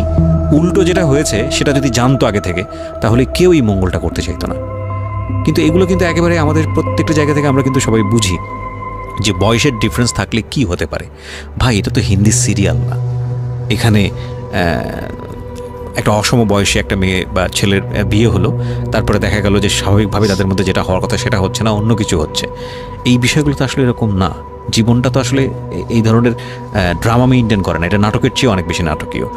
সুতরাং যারা এই ধরনের কাজ করেন বা কাজ করতে উৎসাহ দেন, তাদেরকে আমরা রিকোয়েস্ট করব যে একটা জীবন ধ্বংস করার জন্যে এই রকম অনৈতিক সিদ্ধান্ত যথেষ্ট। অতএব কোনো মেয়ের কিংবা ছেলের মেন্টাল ম্যাচুরিটি, শুধু ফিজিক্যাল ম্যাচুরিটি না, mental maturity which is very very important, মানসিকভাবে পরিপক্ক ফর দ্যাট পার্টিকুলার থিং, মানে ওই যে জিনিসটার জন্য আপনারা তাকে তৈরি করছেন, লাইক সে যদি সংসার করতে চায় বা কোনো কিছু করতে চায়, সেটার জন্য ওই মানুষটা যদি মানসিকভাবে পরিপক্ক না হয়, তাহলে কখনোই তাকে সেই জায়গাটায় ঠেলে দেওয়া উচিত না। এতে দিয়ে আপনি যদি মনে করেন, বিশেষ করে বাবারা অনেক সময় মনে করে, মারা অনেক সময় মনে করে, মেয়ের বিয়ে হলে যাক হাঁপ ছেড়ে বাঁচলাম, এটা একটা ভয়ানক রকমের ভুল সিদ্ধান্ত। কারণ অপাত্রে যদি মেয়ের যা যায়, তাহলে হাঁপ ছেড়ে বাঁচার আসলে কোনো সুযোগ থাকে না। আমার মনে হয় এই লাইনটার সাথে বাংলাদেশের অনেক বাবা মাই পরিচিত। আজকে আমি অনেক কথা বলেছি, আমি আসলে যতটুকু বলেছি এটা অন্তর থেকে বলেছি, এবং নিজের জীবনের অভিজ্ঞতাকেও অনেক সময় এখানে ইনক্লুড করে দিয়েছি, সেটা হয়তো মেনশন করিনি। আমি সবার প্রতি ক্ষমা চেয়ে নিচ্ছি, কারণ আজকে অনেক বেশি ইন্টারাপ্ট করেছি। তবে আমি মনে প্রাণে চাই যে শামীমা আজকের এই জীবন গল্পটা এখানে বললেন, এই শামীমার মতো যারা আছেন তারা জীবনের সুখী হোক, ভালো থাকুক। আর আমি আপনাদেরকে এই কথাটা অনেকবার বলেছি, আজকে আবারও বলছি, যতদিন পর্যন্ত রেডিওতে সুযোগ আছে বলতেই থাকবো, দুটো জিনিস কখনো কম্প্রোমাইজ করবেন না। Never ever compromise this two thing. Number 1 is education, number 2 is career. Never ever sacrifice your career and education. অনেক ভালো থাকুন, আজকের মতো শুভরাত্রি।